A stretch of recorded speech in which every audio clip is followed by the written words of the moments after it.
What's up guys? Welcome back to the channel Hand Waving. Your friend Naruto Addict 2.0 is here again with a brand new Naruto fanfic that's going to change everything. A story where Naruto is betrayed and banished. But destiny has bigger plans for him. From exile to emperor, this is the journey of power, strategy, and love. Today's fanfic is titled, What If Naruto Married Iwagakure's Princess Kurotsuchi in Secret? Part 1. The night was calm with a small breeze blowing through the young, 20-year-old, boy's hair. He was lying in the grass with a young, also 20-year-old, black-haired girl in his arms. Her dull pink eyes stared lovingly into his violet orbs. She kissed his cheeks softly before laying her head down onto his bare and sweaty chest.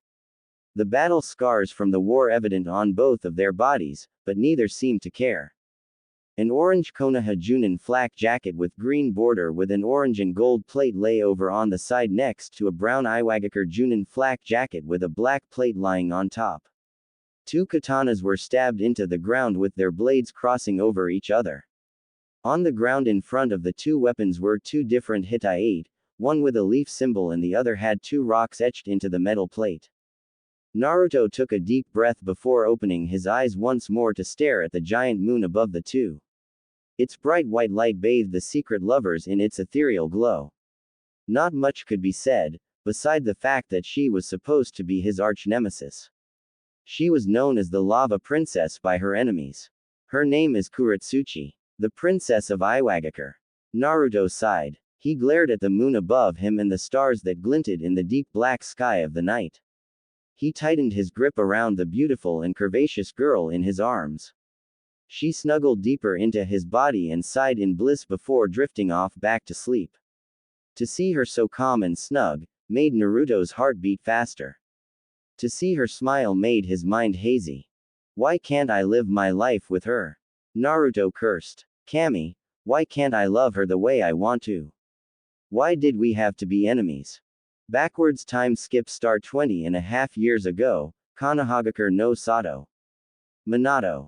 Get the seal ready and hold the Kyuubi back for now. Jiraiya ordered to his son. We have to make sure there are no complications with the birth of your children.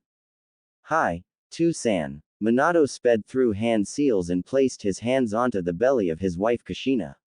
She gave a weak smile to her husband and grabbed a hold of her best friend, Makoto's sleeve. With the friendship between the Senju and Uchiha stronger than metal, the Uchiha made sure to keep the Hokage's children's birth safe. Uchiha guards and clansmen stood outside of the hospital and on the roof to make sure the royal family were safe. The current Hokage, Tsunade Senju, the mother of Minato, was working on making sure Kushina wouldn't have any issues, along with the Kyuubi trying to make sure his container wouldn't die from the strain. Tsunade wiped the sweat from her brow and continued to examine the pregnant woman as she continued to push out the twins. Come on Kushi-chan. You're almost there. Makoto smiled as she tightened her hold on Kushina's hand. Just another push and the first one will be out. Come on. Minato strained. From 5 different points around the operating table sat 5 men, 3 Senju sealing specialists, Jiraiya and Minato. They each held up a different hand seal with an aura of chakra surrounding their bodies. The amount of power being pumped into the ceiling. Minato struggled to keep his chakra flow constant, despite the fact that he himself had large chakra reservoirs. Suddenly, the sound of a crying baby sounded in everyone's ears. The sealers shut off their chakra flow and ran up to see Tsunade and Makoto holding 2 babies. One had golden blonde hair with vibrant violet eyes with 6 whisker Mars, while the other had red hair with bright cerulean eyes like her father.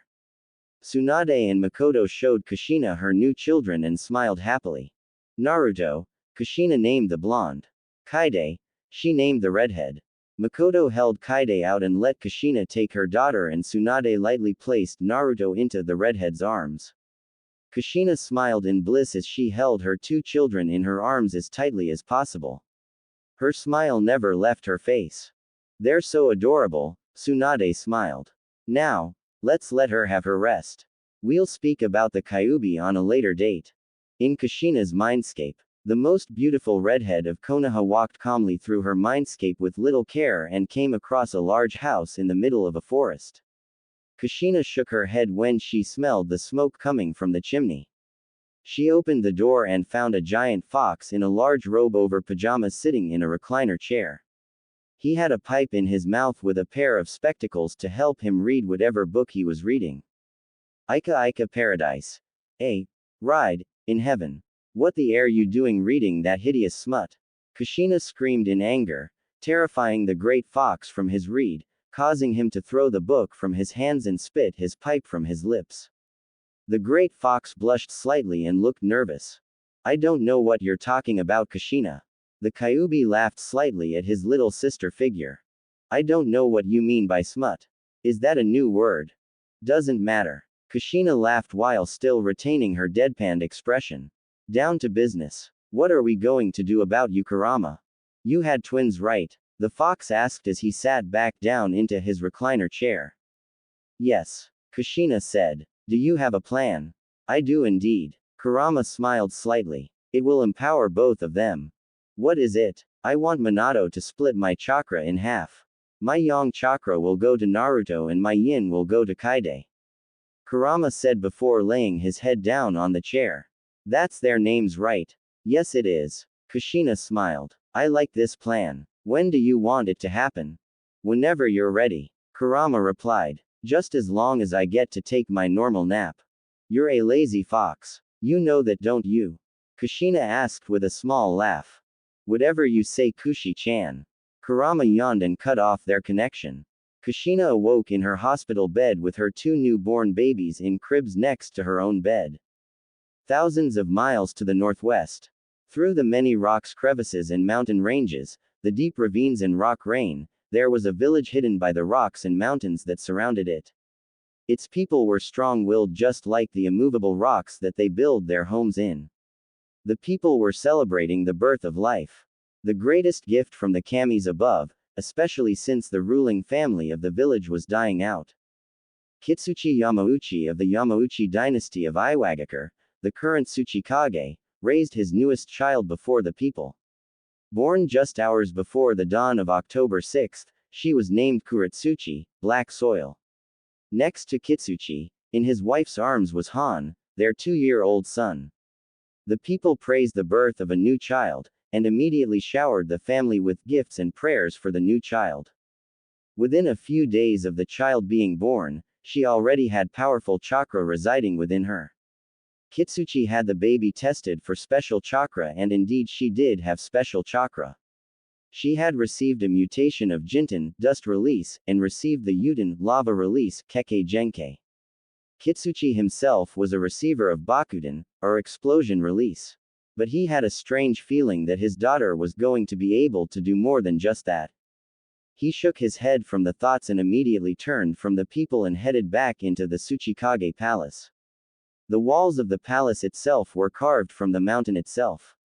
Once they entered the courtyard of the castle, there was a large garden, despite being in the most improper place to grow plants. Trees and flowers of varying rarity. From rare to almost non-existent. At the front gates of the walls, there were infantry with Ashigaru helmets with the kanji for earth on their helmets. In their hands they held naganatas and had katanas strapped to their sides. When the royal Kage family walked by, the guards tensed up and stood in parade dress. Kitsuchi nodded his head and walked straight into the main hall. The walls were adorned with traditional paintings and racks filled with weapons. There were multiple halls that lead through to the different parts of the castle. Each one filled with servants, guards or his Junin commanders. He turned to his wife and handed her his daughter and walked off towards the more secluded part of the mountain palace. After a few minutes of trekking and swiveling through the different halls and rooms, he came across a massive vault that had 20 guards standing in the front. 10 explosion release shinobi and 10 lava release shinobi. They stood guard and made sure that no one could come anywhere near the vault. But once they saw their Tsuchikage, they all parted and motioned for the seals on the gate to be undone. Is it time already? A deep and foreboding voice sounded from within the darkness. I was just started to enjoy my nap. Oh, shut up. Anything will be better than this. Another voice said from the darkness, though not as malicious and with a faint feminine tone. Kitsuchi shrugged off the killing intent and pure unkempt power and walked into the vault. Once inside, the darkness soon cleared out and the colors began to flow into his eyes. Standing in front of him was a massive 5-tailed dolphin horse and an 8-tailed wolf. The only two biju that Iwa managed to find and make deals with. My daughter has been born and is ready for sealing. Kitsuchi said. My son is more than ready, so I believe that it is time for us to make our strike against those, tree-hugging, Konoha scum. Indeed, Kitsuchi-kun, the 8-tailed wolf smiled slightly. But we should wait a few years until then. Time skip, 16 years later, Konohagakure no Sato.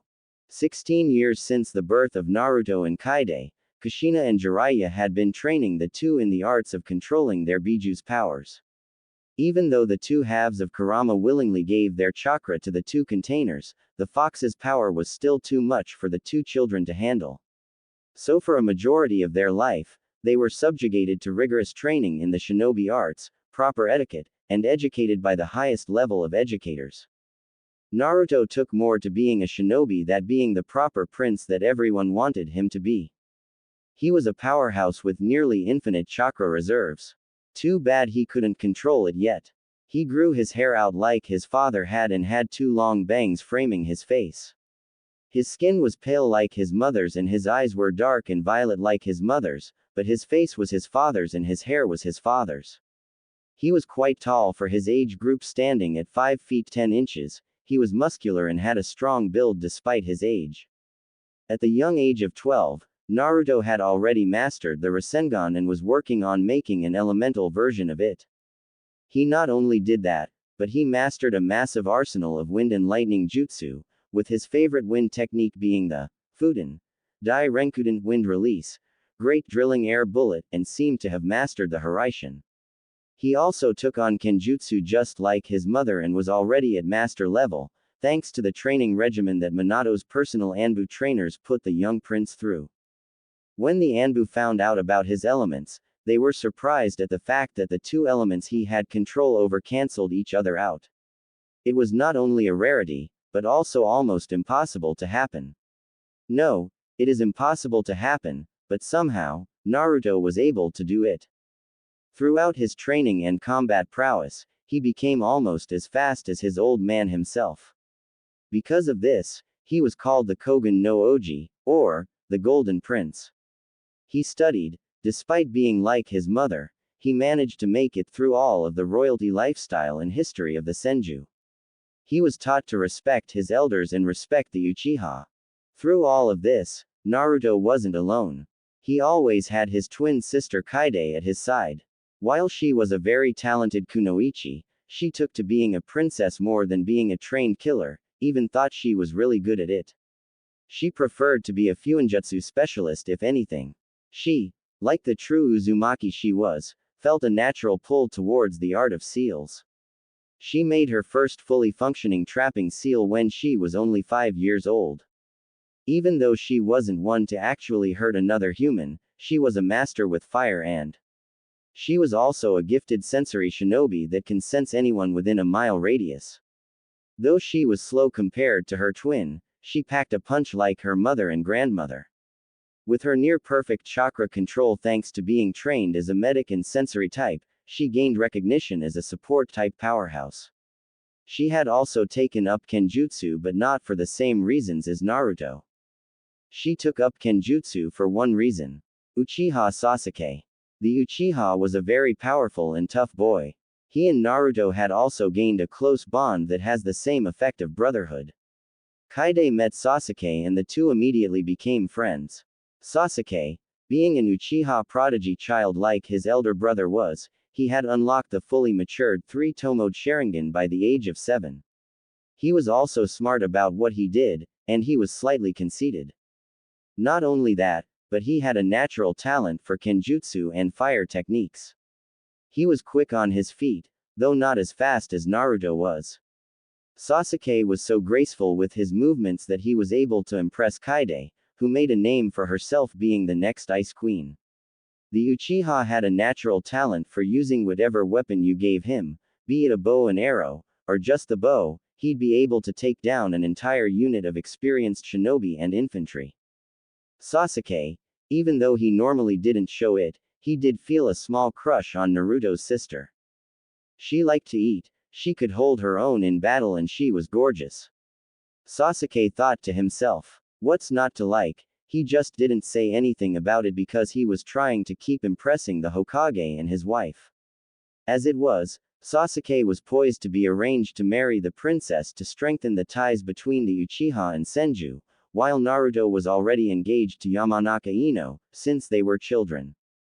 Elsewhere in Iwagakure no Sato, Kurotsuchi used the past 16 years for meticulous planning in preparation for the coming war between his nation and Minato's.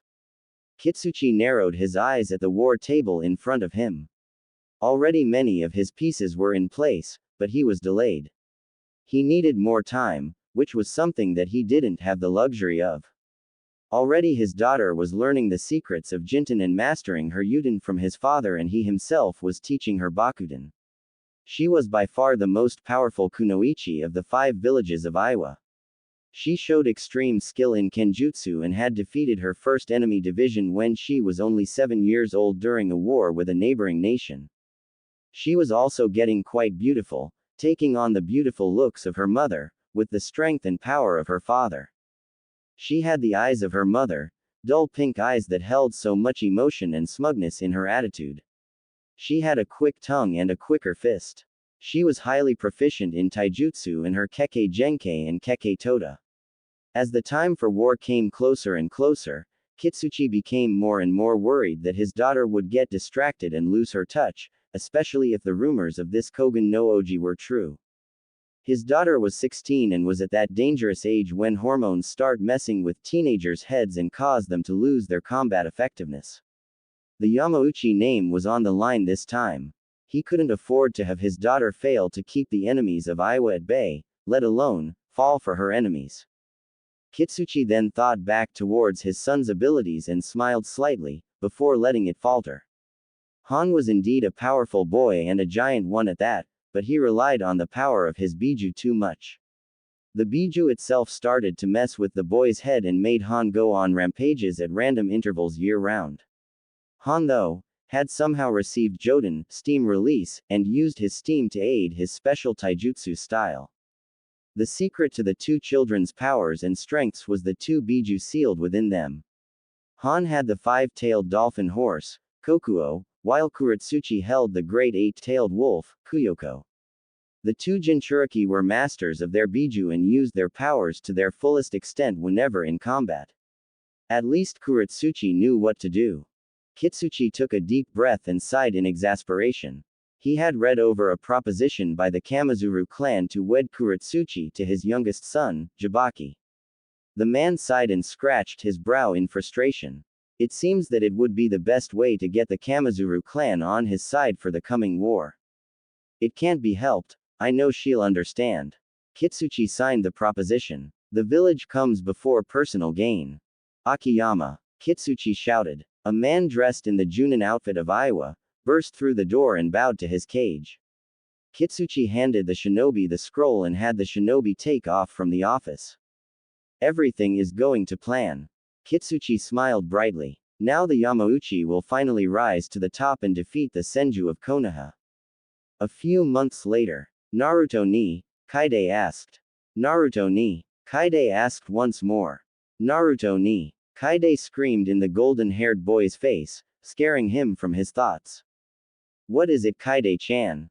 Naruto asked as he looked up from his position on the ground next to his sister. The Namikaze twins sat on a large hill with a single tree standing at the crest of the hill overlooking a large park that Kaide happened to love so much. This tree was where Naruto had asked Ino to marry him. This was the tree that had the 3 young adults coming to over and over again, to help make it grow, and good thing too. It had a beautiful view of the 6 villages, in all directions. They had a perfect 360-degree view of the splendor that Konoha and her 6 villages could offer. Naruto-kun, how do you feel about our marriage? Ino asked with a small smile. A small blush formed on her cheeks as she locked her arm with his. The two have been dating for the past 6 years. They found out about their secret engagement on their 3rd year of their relationship. To find out that they were getting married in the future was enough to make the two ecstatic. Are you excited?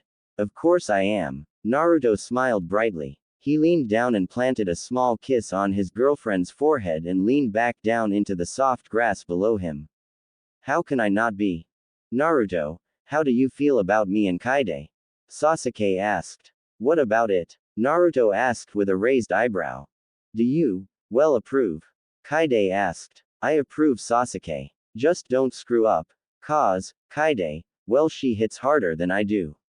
Naruto took a moment to laugh at Sasuke's expression. Soon enough, the rest of the children present burst into laughter. Naruto-sama, Kaide-sama. An exasperated shout was heard coming up the hill. Hokage-sama and Kushina-sama need you two in the palace as fast as possible.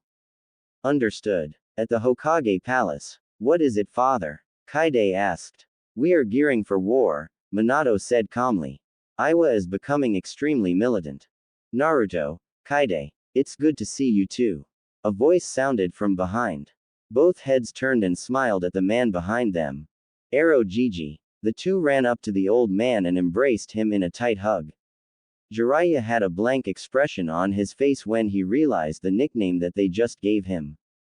For the past 9 years, they've been calling the old Sannin that nickname, and everyone seems to love it, except for Jiraiya. The name seemed extremely fitting for the old man. After the hugs were over, they backed away and let the old man walk over next to the throne of Minato. So, Ero Gigi, how is Iwa getting militant? Naruto asked. They are tearing through Taki no Kuni and Kawa no Kuni without any care. Jiraiya said. Not only that, but they are getting dangerously close to our interests. Who are their VISs, very important shinobi?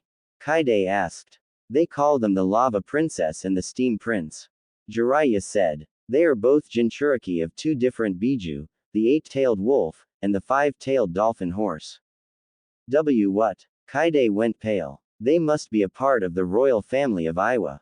They are. Minato said. Yamauchi Kurotsuchi aka the Lava Princess is the youngest daughter of Yamauchi Kitsuchi. Yamauchi Han aka the Steam Prince is the eldest son of Kitsuchi. The two of them are extremely powerful. Here, Minato tossed his 2 children a bingo book. Naruto opened the bingo book and turned to the Lava Princess. Yamauchi Kurotsuchi. Height. 5 feet 3 inches. Hair color. Black. Eye color. Dull pink. Appearance. Wears the maroon kimono of Iwa underneath a brown Iwa flak jacket and wears a black plate of armor over the vest. Wears short shorts with fishnet leggings and black shin guards. Rank. SS classed. Info. Knows Jinten techniques, highly proficient in Yuden techniques and is learning Bakuden. She is a master with her Tanto knife. She likes to toy with her opponents and doesn't take her enemies seriously. Run on sight. Do not engage. For Anbu leveled shinobi or higher. She will kill with no remorse. Naruto continued to stare at her picture. She looked beautiful with her heart-shaped jawline and her pinkish eyes. She had a smirk on her face. It looked like the same kind of smile that Naruto would have when he'd take down a team of Anbu in training. He looked over the picture and realized that she was hot. He looked up to see his father with a disapproving look.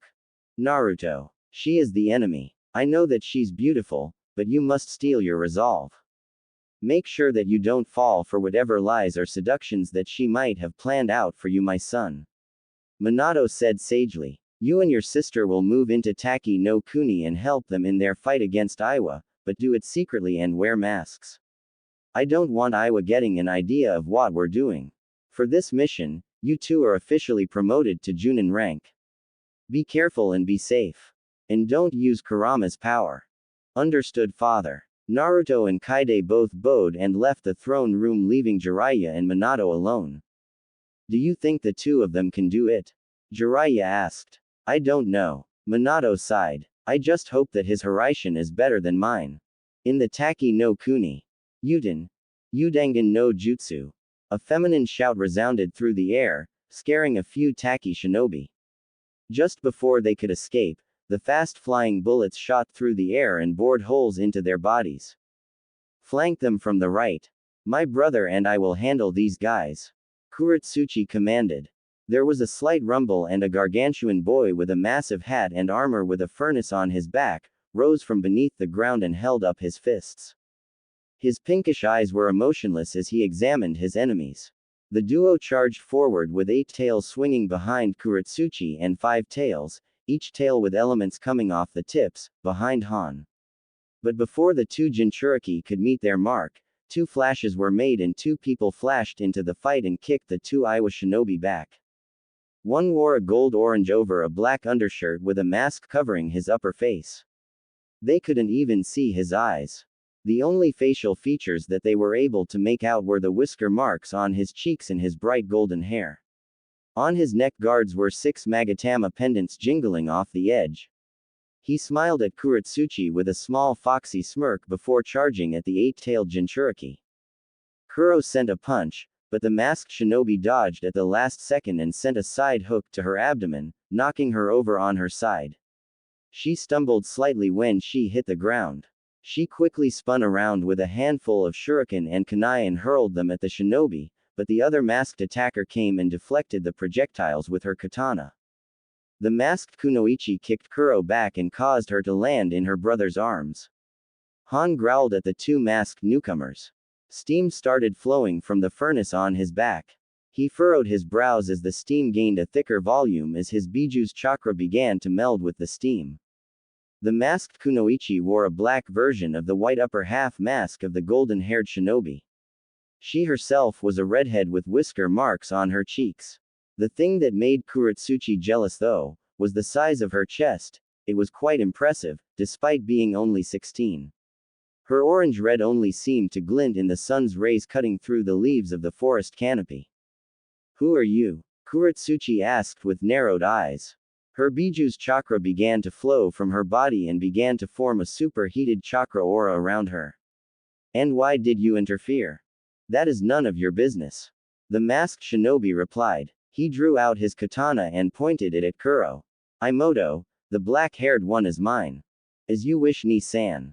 The red-headed kunoichi replied as she zoomed off with her own sword drawn. The redhead charged off towards Han at speeds that were hard for him to catch up to, but they weren't entirely fast. Just as the kunoichi was about to hit Han, a blast of lava sent her back, but didn't seem to affect her. Your opponent is me, the golden-haired shinobi shouted as he swung for Kuro's neck. She bent back and spun on one foot and swiveled around the golden-haired boy's attack. Kurotsuchi then focused chakra into her fist and punched the armored shinobi, but it had no effect. The masked man kicked her back and sent her into the forest. Naruto popped his next and shunshine to her position. Once he found her, she was pushing herself out of a dented tree. Once free, she glared intently at the golden-haired boy. She quickly sped through hand seals. Yuten. Udangan no Jutsu. She shouted as a barrage of super-fast lava bullets shot from her mouth and headed straight for the masked shinobi. He made a few backflips and landed on the branch of a high tree. After speeding through similar hand seals, he shot his hand to his mouth. Suiden. Suidangan no Jutsu. He shot off a perfect amount of bullets from his mouth, and each projectile collided with her own and they both cancelled each other's attacks. Kurotsuchi gathered chakra to her feet and dashed towards Naruto, slightly freaking him out with her speed. She saw the opening and took it. Lava built up in her fist as she hurled the right hook into his abdomen. The burning sensation seared into his body and sent him flying back into a few trees. The black-haired Iwa princess back flipped off the branch and landed with quiet grace. She patted her legs down softly and kept her smirk on her face. Clink. You know, pride is a weakness. Naruto whispered in her ear. That over there was a cage bunshin. Nice try, but even you must have known that it was too easy. Kurotsuchi tailed her eyes down to see a kunai held at her throat. She took a calm breath and shut her eyes to think. Solar plexus. The girl elbowed Naruto in the chest and sent him back, causing him to lose his grip on her body. Instep. She raised her foot and brought it down on his not-so-protected right foot. The boy hunched over slightly to feel his aching foot. Nose. As Naruto came down, she sent her palm up and smashed it across his face, breaking his nose and crushing his mask in the process. Groin. As the shinobi fell back, she reeled her foot back and hurled it towards his unprotected groin. Once the hit connected, Naruto let out a girlish scream and fell to the ground rolling around in pain as tears poured from his eyes. His right hand covering his groin and his left holding his broken nose. Quote! Naruto howled in pain. I was trying to be nice, but... His poor voice was now a few octaves higher than normal. Kurotsuchi smirked and kicked the boy over and looked at his face. Vibrant purple eyes glared viciously at the kunoichi. It seemed to entrance the young princess. But then she realized who it was. It's the Golden Prince of Konoha. Kurotsuchi's eyes went wide as her brows furrowed deeper. You bastard. She raised her sword and stabbed it through Naruto's heart. The boy gurgled in pain as blood began to flow from his mouth and out of the massive wound in his chest. Kurotsuchi tore the blade from his chest and spat on the ground. She looked at his dead body with a never-ending glare. I can't believe that Konoha would send these worthless minions to fight us. Kurotsuchi growled. Who the hell do they think we are? I'm no minion, as you can see. Kurotsuchi's eyes went wide. I just killed you. Naruto smiled as he jumped down a tree and landed just a few feet away from Kurotsuchi. It'll take more than just a simple katana going through my heart to stop me. Naruto said with a tone. You're way out of my league, Yugenheim. Well then, Kogen Oji, why don't I show you my true league? 4 Kurotsuchis jumped from her body and charged at Naruto. 4 Kage Bunshin popped into existence and battled with her clones. But the special thing about these clones was that they were a trade secret from Iwa's explosion division. It was one of their most powerful weapons, that weren't a part of their kinjutsu. Bakuden. Baku Bunshin no Jutsu. The clones suddenly exploded, sending the Kogen no Oji through the trees and into a large clearing. Naruto glared as he cleaned the dirt and dust off of his armor. That was a clever trick, Yugenheim, Naruto drawled. But you'll have to do better than that. Naruto snapped his fingers. Why'd he do that? Suddenly, a large series of explosions shook the entire forest, tearing the landscape apart, sending earth, debris and Kurotsuchi high into the sky. She landed a few meters off the ground thanks to the flying jutsu that she learned from her grandfather. She looked from her viewpoint in the sky to see that almost the entire forest was torn apart by the Kogen Oji. Unbelievable, she panted. I almost died from that. He had this all planned out, didn't he? Try this on for size, bastard.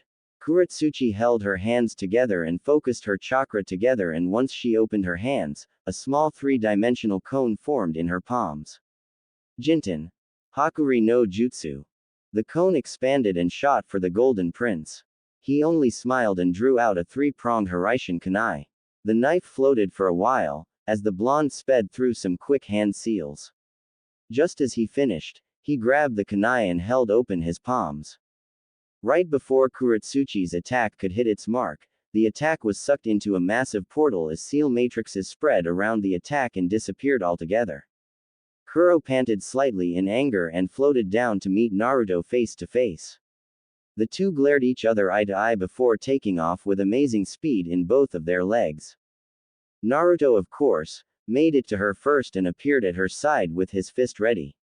He sent the punch, but Kurotsuchi evaded the attack at the right moment, just before the fist could hit its mark. Kurotsuchi smirked at her plan, but she didn't take into consideration Naruto's foot coming her way. The blonde's kick connected and sent her stumbling. He pushed off the ground and sent a high kick, knocking her ear partially ringing. She blocked his next attack and punched him in the chest, but the attack only bounced off of his golden armor and ended up hurting her instead. She resorted to an underhand tactic taught by her uncle. She brought her head back and grabbed Naruto's arms and rammed her head into his own head, and sent him flying into the ground. But before he could hit the ground, he wrapped his legs around her waist and twisted his body slightly, sending her over to the ground with him. They were entangled with each other in a tight submissive fight. Naruto had one of her arms in a deadlock with Kurotsuchi cutting off circulation to one of his legs. A clone popped into existence a few feet away from the two and charged to help Naruto, while a clone jumped from Kuro's body and ran to help her. But before the clones could do what they were told to do, they attacked each other instead and started engaging in a really amazing fight of taijutsu, with neither clone winning.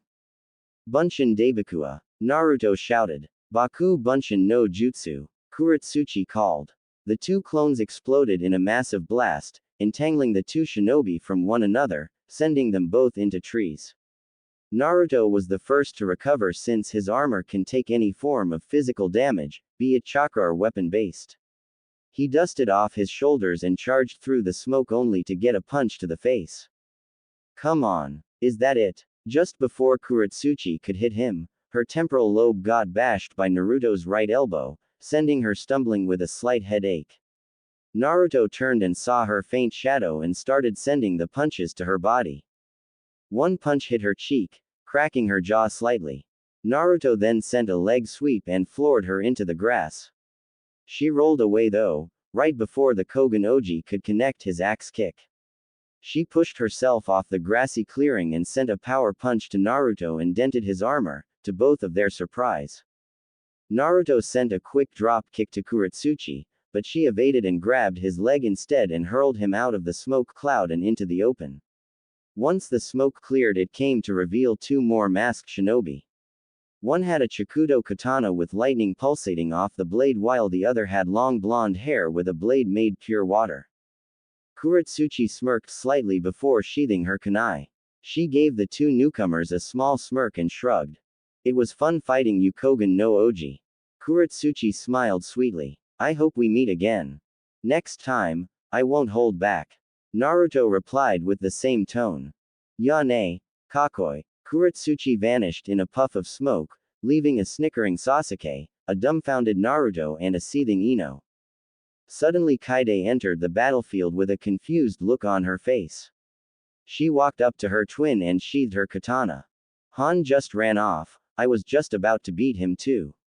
Kaide whined. So, how was your fight Ni-san? I'll tell you back home. Naruto laughed. I just hope that the Hiraishin seal really doesn't disappear, I just have to see her again. In a faraway distance in the trees. Dear Yamauchi Kurotsuchi. I wrote this during our fight. I needed you to know something. I had fun fighting you, and I know that you did too, but you and I know that we won't be able to go all out if our forces were nearby, that's why I want to fight you again. No killing, no death, just me versus you, with all of our powers at our disposal. What'd you say? Meet back at the place we fought today at midnight. No later and no sooner. From Namikaze Naruto, Kogen no Oji. Kurotsuchi crumpled the letter and set it on fire using just her chakra within her balled-up fist. Her eyebrows furrowed. The prince wants a rematch, then I'll give him a rematch. Later on that night, indeed at the stroke of midnight, a bright golden flash appeared and Naruto stood in its place. He stared at the cloud of white smoke as Kurotsuchi's body began to show itself through the smoke. She popped her neck and glared at the Konoha shinobi. She started jumping on the heels of her feet as the tension built up between the two of them. Naruto smirked as 9 bright red tails shot from behind him and started spiraling in a way to signify that he feels threatened. He threw a 3-pronged kunai at the girl and vanished, only to reappear right behind her and send a kick to her back. She used a kawarimi just before his attack hit. He landed on the ground and formed a cage bunshin to take the hit for him, as Kurotsuchi rose from the ground with her hands out ready to grab his legs and pull him in for the earth suicide technique that Kakashi used on him a great many a time. With the shadow clone grabbed instead, Naruto was able to jump back and force a Rasengan into the ground. And like a popped blackhead, she shot from the ground, leaving her wide and open. Naruto dashed ahead and punched her abdomen and sent her into another clone, but she quickly turned and sent her foot into the clone's face. Once the clone was sent back, she spun around and sped through hand seals. Uden. Udangan no Jutsu. She shot off 20 bullets from her mouth, each one hitting a clone or nearly hitting the original Naruto. She jumped to the side when Naruto finished his hand seal pattern. Fuden. Daitapa. He took a deep breath and shot off a massive gust of air towards the girl, but she got smart and sped through her own hand seals. Kaden. Gokaku no Jutsu. She sent the fireball towards the wind user, but he channeled lightning chakra all over his body, and used the electrical volts to cut through the incoming blaze, but he managed to make it out of the attack radius. Yuden. Yugen Numa no Jutsu. Kurotsuchi clapped her hands together into the snake hand seal. I've got you in my trap now. The blonde began to sink into the lava, inch by inch. Kurotsuchi, though, felt a small pang on her heart as she looked at the talented prince give her small nod. Again, it'll take more than that to beat me. Naruto's voice sounded from behind. Kurotsuchi jumped in surprise and drew out her katana and clashed the blade with his own. She raised her blade and brought it down for a quick attack at his weaker side, but he was able to clash his blade with hers and parry the attack, leaving Kurotsuchi open in the front. She let Naruto stab forward, but once he did, she dodged the attack and grabbed the blade of his katana and used all of her strength to grab a hold of the weapon and fling it from his hands. Naruto backed away and sped through hand signs. Kurotsuchi saw this and backed away a few feet, not noticing the three Kage Bunshin making their way around her flanks. Once she finished her seals, she brought her hand to her lips. Kaden. Gokaku no Jutsu. Kurotsuchi shouted out. Suiten. Dai Mizu Bakufu. Naruto shouted just as Kurotsuchi finished her call. The two attacks collided and caused a massive explosion of steam to cover up the entire battlefield. Kurotsuchi smirked and sped through a different set of hand seals. Since her elder brother was known as the Steam Prince, he taught the young princess a few steam techniques. Joden. Just before she can finish her jutsu, two clones burst through the steam and one punched her cheek, while another sent a swipe kick, completely throwing her off her game. But she couldn't get herself into position again. Once the clones dispersed after hitting the young girl, another clone charged from behind with golden light flowing off of his super fast moving body, and rammed a low-powered Rasengan into her back, firing her off towards the real Naruto, whom of which, was just waiting with his arm outstretched. She racketeered into his arm, and hit him with a powerful strike, nearly sending Naruto down with her. But Naruto channeled chakra into his arm to keep it steady, and managed to simply knock her out. With a small laugh, he laid her down on the grass and placed a Hiraishin seal somewhere she would never see or feel, and put another seal to hide it from view. Just before leaving, he filled out a scroll with a letter and placed it next to the young Iwa girl and flashed away before anyone could notice anything. Backwards time skip end, 4 years later in the present day. The sound of chirping birds shook Naruto from his thoughts. He looked to the sky and found that the morning was coming. He sat up and woke Kurotsuchi from her sleep with a quiet whisper and told her to get dressed. After a few minutes of dressing and a few more kissing, Kurotsuchi stopped and gave Naruto a small smile before popping into a puff of smoke, leaving the golden-haired boy alone in the same clearing that they first met and fought in. He stretched as he fixed his armor and strapped his sword to his side. With a flash of golden light, he was gone. In Konoha, Naruto flashed into his room and quickly changed back into his normal sleeping clothing and headed to his bathroom to take a quick piss before heading back to bed. Once there, he climbed into the sheets and was immediately embraced in the cold arms of his companion. Yamanaka Ino. A small wedding band was around her left ring finger. Where have you been? Ino asked in a soft and groggy voice. I've been quite lonely. I was just going out for a walk, Naruto replied as he kissed the young blonde on the forehead. 6 months later. The sun was brighter than what it normally was. The 20 years old, Naruto squinted for a good portion of the day so far and it was already midday. He was wearing his golden armor, like he usually did with the Konoha Hitai tied around his forehead.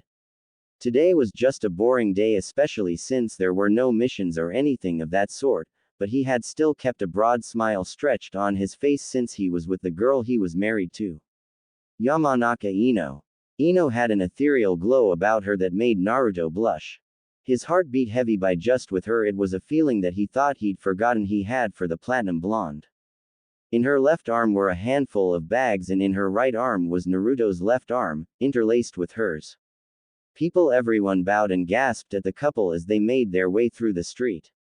She would stop and converse with the villagers and even played with some of the children who came up to the couple.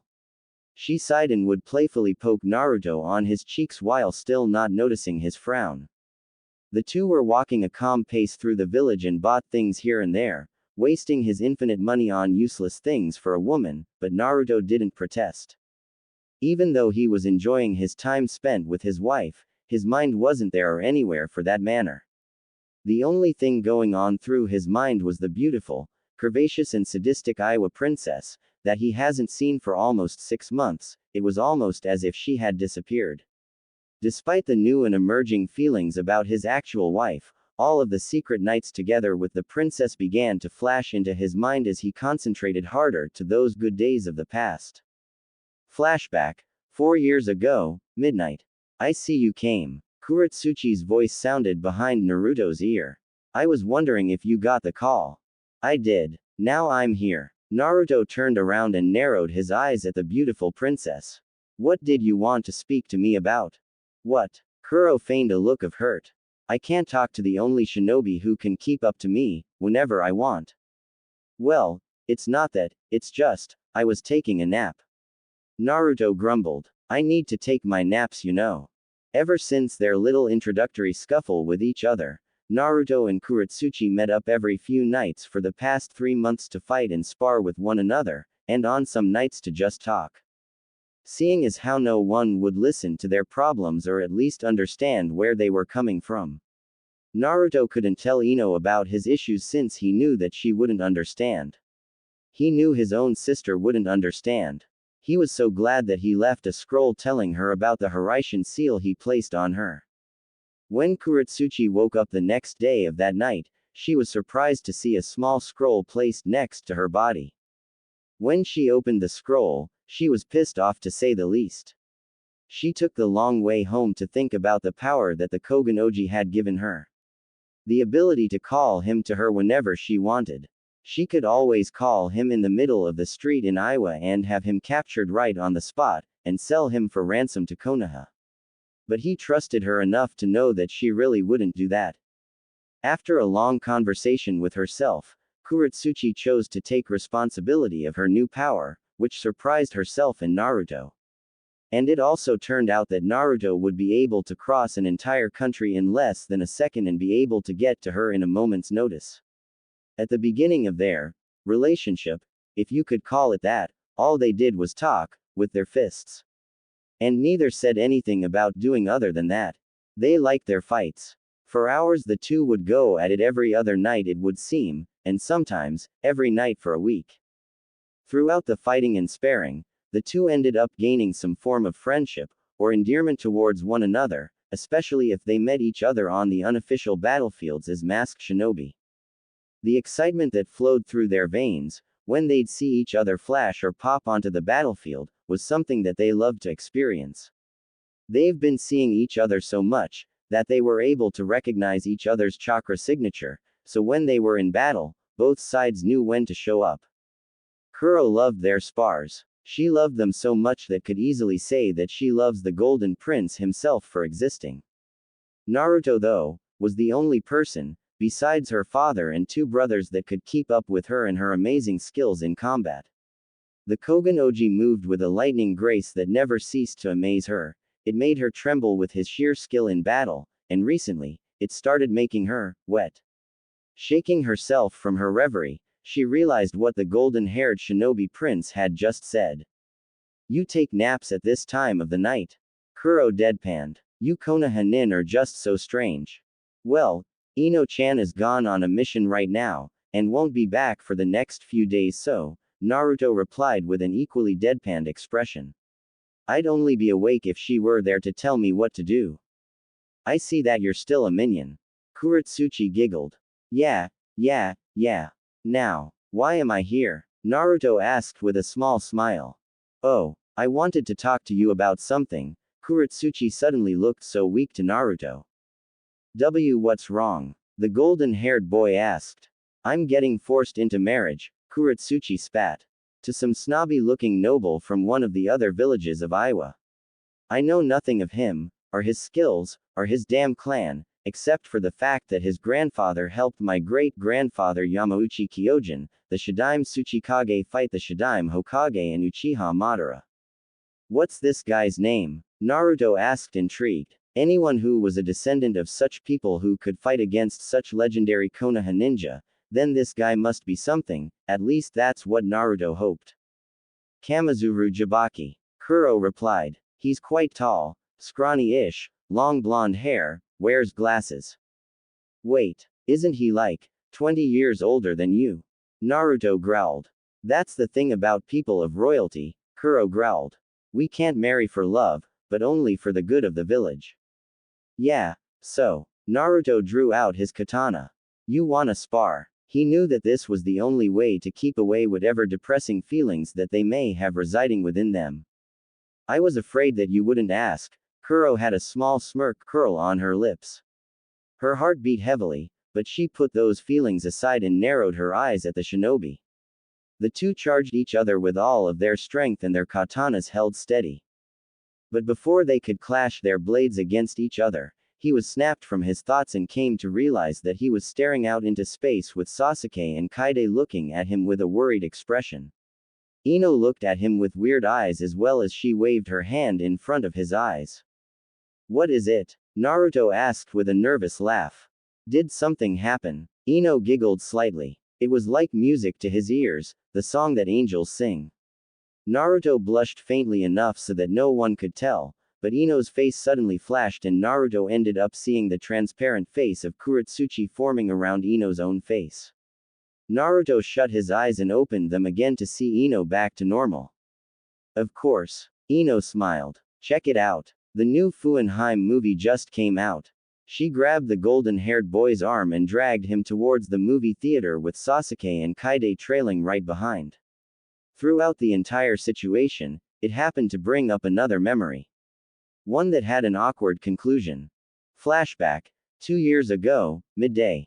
Hello. Naruto flashed into the battlefield with his katana drawn and found Taki Shinobi shooting off water blasts and water dragons against Iwa's fire blasts and earth dragons.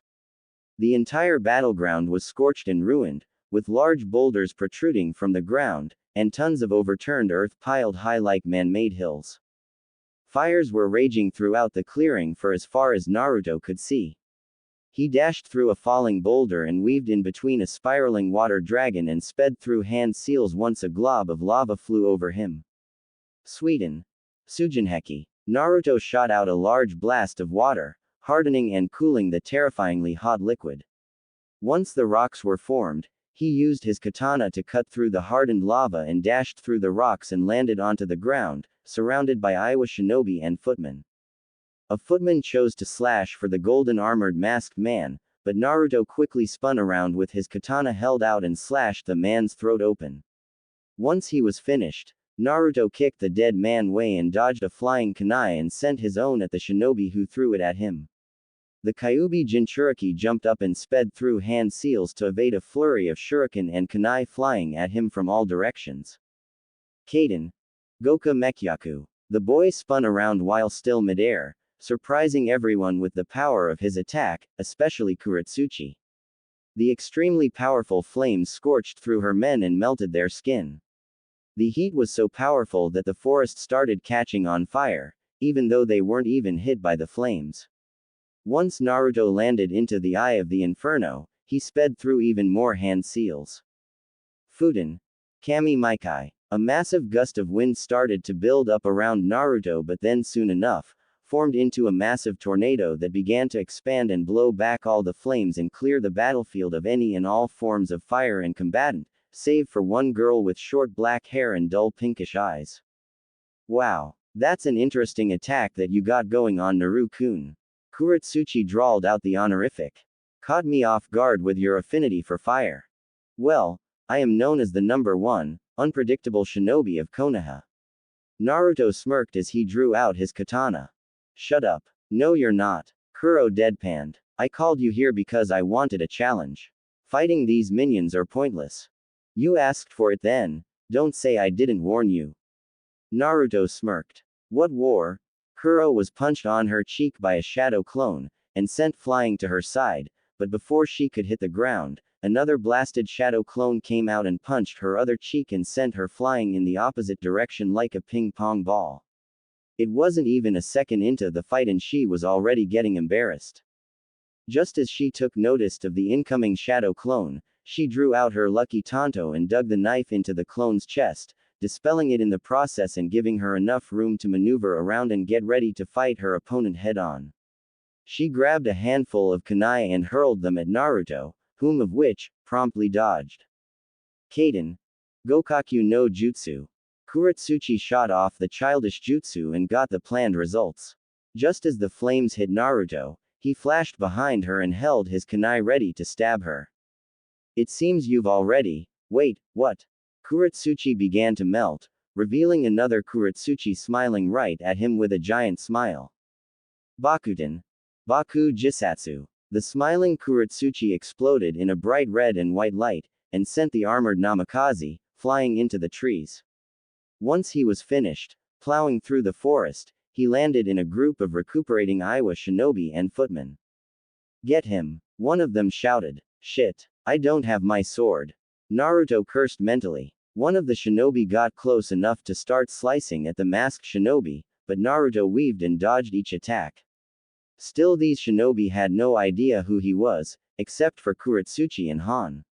Speaking of Han, where the hell is the guy? The Iwa shinobi made a grave mistake and missed his slash, giving Naruto the perfect opening. Naruto reached into his kunai pouch and drew out a three-pronged kunai and stabbed it through the shinobi and channeled chakra through the blade, elongating it into a 3-foot-long blade made of pure chakra. Once he tore the attack from the man's body, he threw the kunai at another shinobi. He sighed when the rest of the Iwa force retreated through the forest. Boom! Single quote exclamation mark. I forgot that Kuro was still here. The golden-haired boy dashed through the woods and into the clearing once again and then came to realize just how much carnage he had caused for the Iwa forces. Scorched bodies and some still burning clothes and scorched earth. He looked through to the other side of the clearing and saw smoke billowing into the sky. He concentrated chakra to his ears and the sound of screams became known. He was suddenly stopped mid-step. There was a great and powerful pull on his armor. It surprised and freaked him out at the same time. He looked forward to see Kurotsuchi holding her hand out with a strange aura flowing around it. Turns out I have another Kekkei Genkei. Jiden. Kuro shouted as she pulled the Namikaze towards her with an invisible force of power. Kuro didn't take into consideration the rate at which he was coming in at and the size of the target coming towards her, nor did she take into consideration her own height. She just pulled the Namikaze closer towards her. In a sudden action, the two clashed. But not with their bodies, or swords. Not with their fists or kicks, but instead with their lips. Naruto-kun, Ino-kun. You've been staring out into space lately. You know I could always have my father clear up your mind. In a moment of silence, Naruto stared deep into her teal orbs and for a moment, felt like he was floating in the sea. Her eyes held so much depth that he was literally about to lay down and bathe himself in peace and serenity. But then he just realized what she just said. No need for that, Ino-chan. Naruto coughed slightly. Are we waiting in line for tickets? No. If you weren't staring out into space, you would have noticed Kaide stealing your wallet to pay for our tickets and administration. She even used extra money for food. Ino laughed at Naruto's deadpanned expression. Her smile made Naruto blush. Those white teeth and beautiful smile stretched across her face, only served to accentuate her beauty to its highest form. Thank God his Kage Bunshin were on their way getting the surprise ready. He wanted to impress his wife today. It's alright. At least we get to see the most beautiful actress in history perform in the most famous movie series in history. Ino smirked. Ika Ika Paradise. The movie series. Naruto smiled brightly with a faraway look on his face. Sparkles and glitter glowed and glinted in his eyes as every other man in the movie theater ended up with the same expression as Naruto, just at the mere mention of the name. Baka. Ino lodged her fist into the back of his head and sent him crashing onto the floor of the movie theater, catching the attention of most of the village couples and families. Most of them laughed along with the Yamanaka princess, while others shook their heads at the immaturity of their prince. That was fun, Ino smiled. I'm so glad that his father isn't sending him off on those missions anymore, now we can spend time together. Ino bent down at the writhing Naruto and giggled before helping him up to his feet. That was uncalled for, Naruto whined. Whatever Naru-kun. Just come on. We have a movie to catch. 2 hours and a half later. Naruto stretched and yawned. The movie was amazing, but since he didn't have any sleep the night before, he ended up falling asleep in the movie theater while the movie played. It was a strange thing to prospect in his half-asleep mind, as his dream began to change and morph into something different and into a closer-to-home adaptation with a cast of people based on his life. He sighed when he realized that he couldn't keep up his relationship with Kurotsuchi. It's been 6 months since they last spoke or fought, and Naruto in turn used that time to spend with his wife and twin. It's been a long time since he and his wife got to hang out and actually be a couple, but now that they are, his life has never been better. He didn't have to hide from people or have to meet in secret. He could show his love for her and no one would care. But still, he couldn't fathom how confused he was as the dream played out. It seemed more like a premonition than anything really. It was too vivid to be called a dream, but too out there to be called a reality. He couldn't understand. But at least it was over. He could go on a date with his wife of 2 years and his 2 other favorite people in the world, Sasuke and his twin sister, Kaede. So where are we going off to tonight? Sasuke asked. Somewhere special. Naruto smiled. How so exactly? Ino asked. It's just something that Naruto ni and I put together for all 4 of us.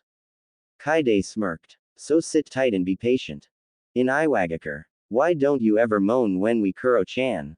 A miserly man sounded from behind the black-haired girl. He wrapped his arms around body and grabbed one of her, but she promptly slapped it away.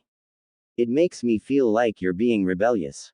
Jabaki took a sip from the bottle of sake in his other hand as he tightened his grip around her right. Kuro grunted and gripped the dresser as tightly as possible. She gritted her teeth when he started rubbing his hand around her. Wait. I thought this stuff turns you on. Well, you thought wrong. Kuro spat. Only works when Naru-kun does it. I'm your husband though, Jabaki whispered into her ear. He quickly grabbed her by the waist and threw her into the bed behind him and immediately got to work. Kuro though, was kicking and screaming obscenities, but to no avail. What did she expect would happen? This is all she's done for the past 6 months. Her husband thought he was going to get some tonight. Kurotsuchi spat on his face and slapped him off of her body. A small trail of blood trickled out of his mouth and dribbled down the side of his lips. He took off his glasses and put them on the bedside table. Kuro had a look on her face as Jabaki quickly got up from his position on the floor. He backhanded Kurotsuchi across the face and pulled up a stool and sat down while putting his hand under her chin and forcing her to look at him. Kurotsuchi growled slightly but deigned from fighting him. For 6 months, she was treated like a prisoner, and that meant that she couldn't see Naruto. For 6 damn months she couldn't see him, hear of him, or just feel him. Jabaki sighed and threw her back into the bed. He scratched the back of his neck and put his glasses back onto his face and left the bed. He walked up to the bar in his room and drew out a bottle of super rare platinum tequila and poured out enough to just fill up a shot glass before downing the entire thing and hurling the glass towards Kurotsuchi. Good thing he was drunk, or else that shot glass would have cut her cheeks open. Now I wonder how your father would feel about this, how should I put it, unresponsive behavior. Jabaki asked as he poured himself another shot. My father wouldn't like this at all, and would feel betrayed and break off our deal with Kitsuchi-sama. I wonder what your father would. I get it. Kuro growled. Now then, would you mind showing me those wonderful tits you have? She sighed. For the past 6 months, this is what she had to deal with. She just prayed to Kami that Naruto would be able to find happiness unlike her lonesome self. She shrugged herself back to normal and stood up while reaching for her shirt. She bit her lip feeling like she's betraying Naruto, but complied anyway. The village comes before personal gain. She lifted her shirt high enough to reveal her plump and let them plop free of her shirt and glared at Jabaki while he stared intently. He walked towards her with a slow pace and wrapped his effeminate hands over her mounds and started licking the nub.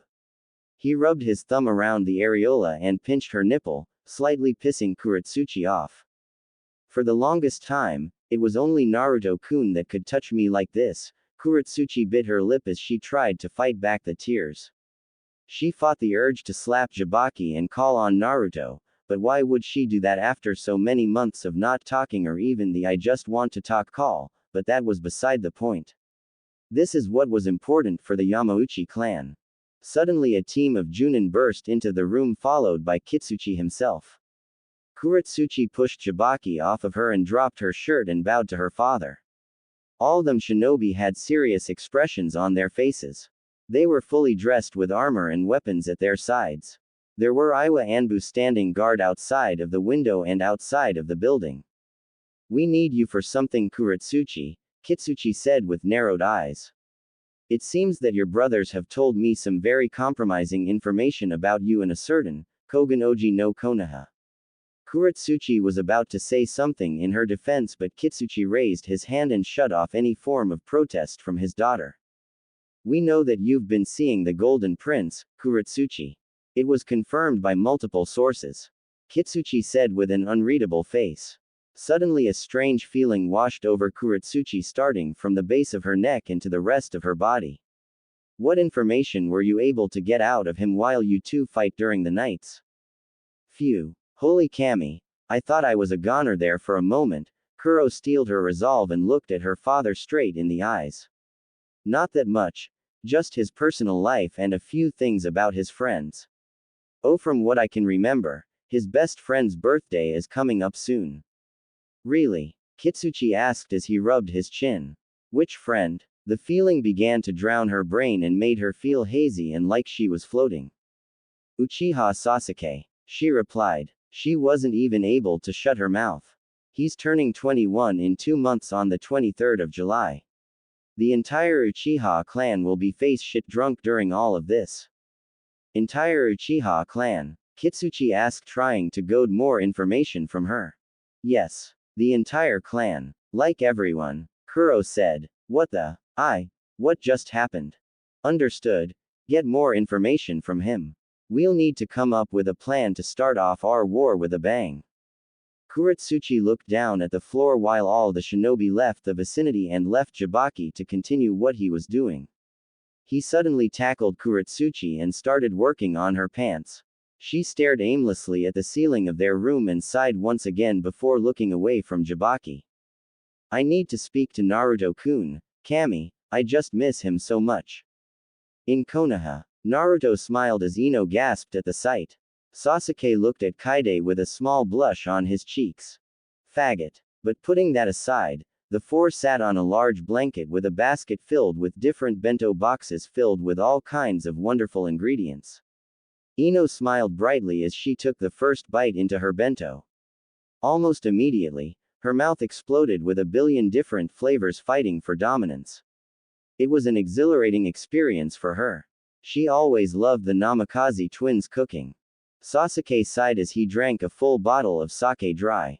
He smiled at Kaide and kissed her cheeks while getting some rice that was stuck on his lips to get stuck on her cheeks.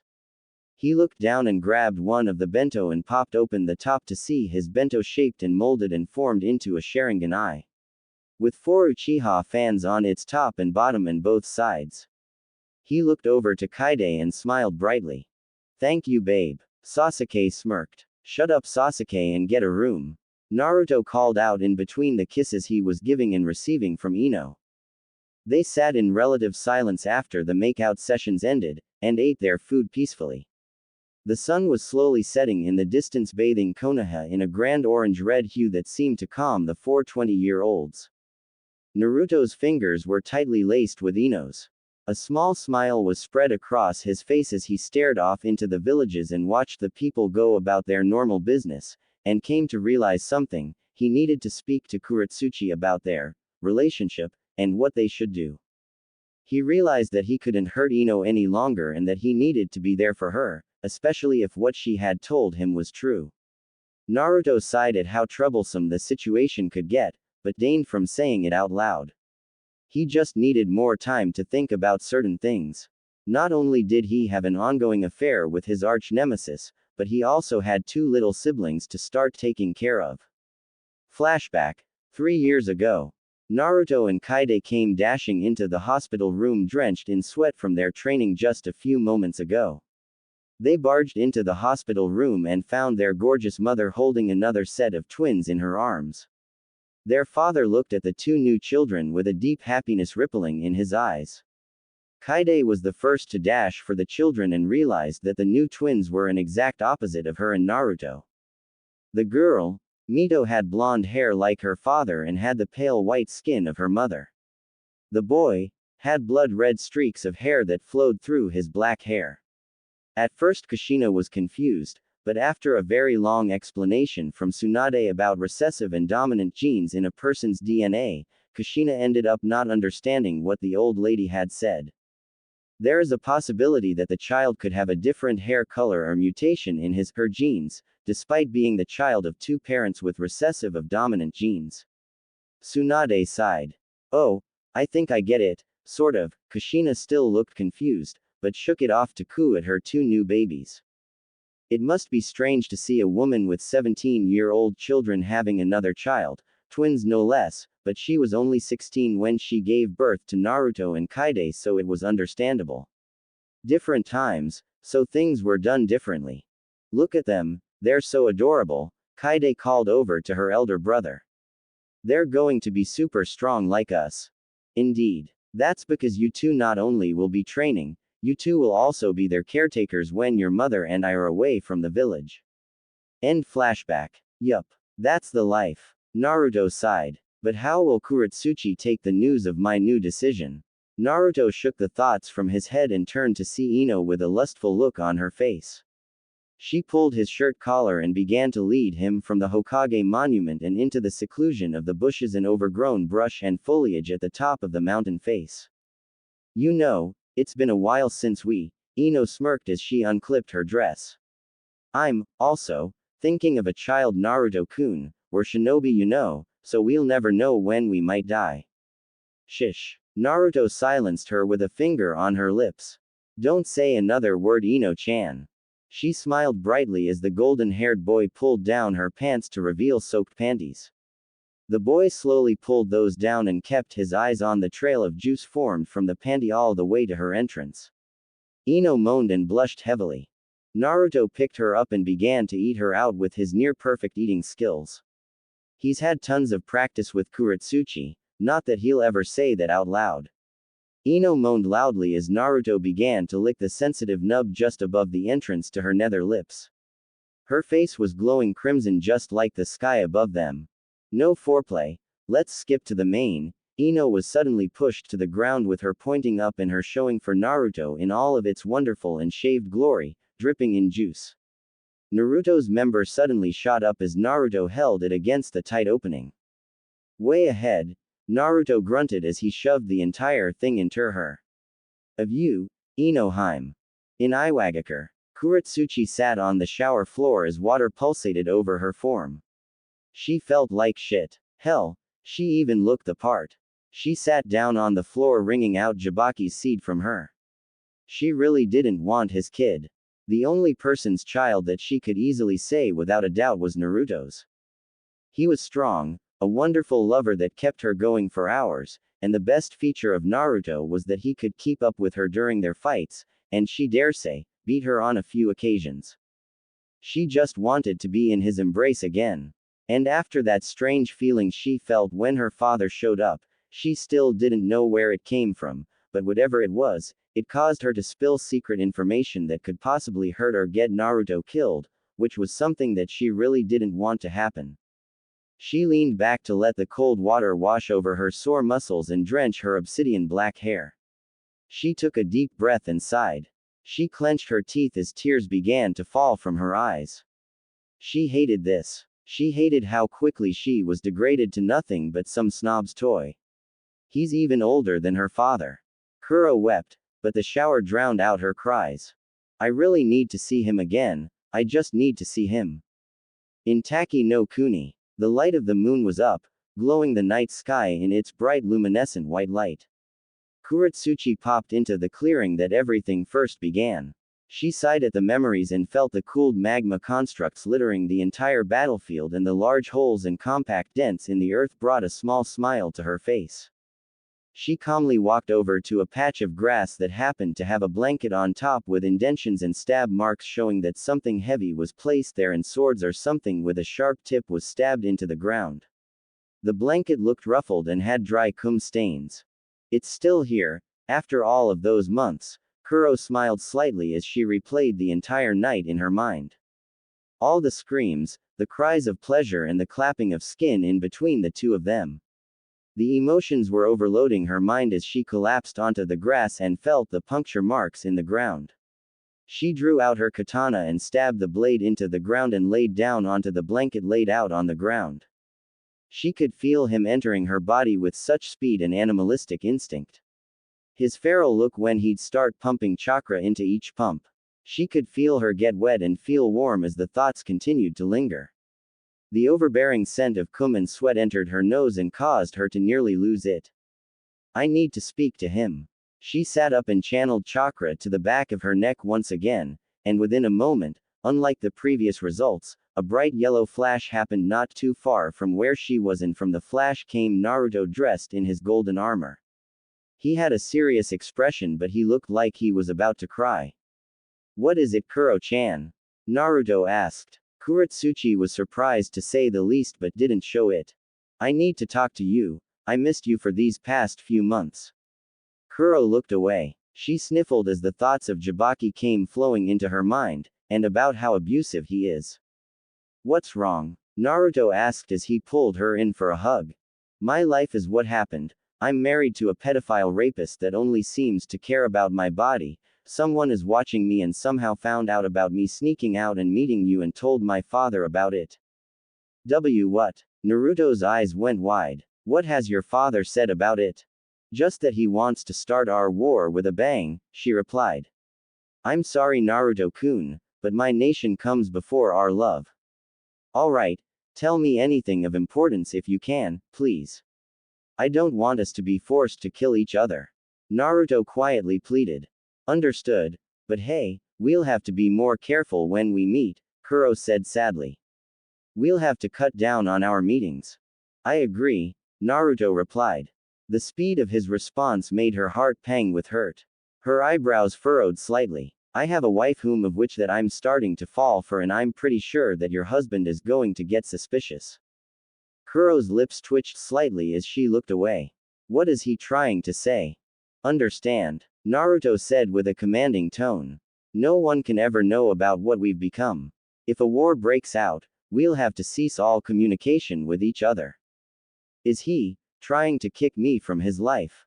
Kuro's heart began to hurt, but she didn't show it.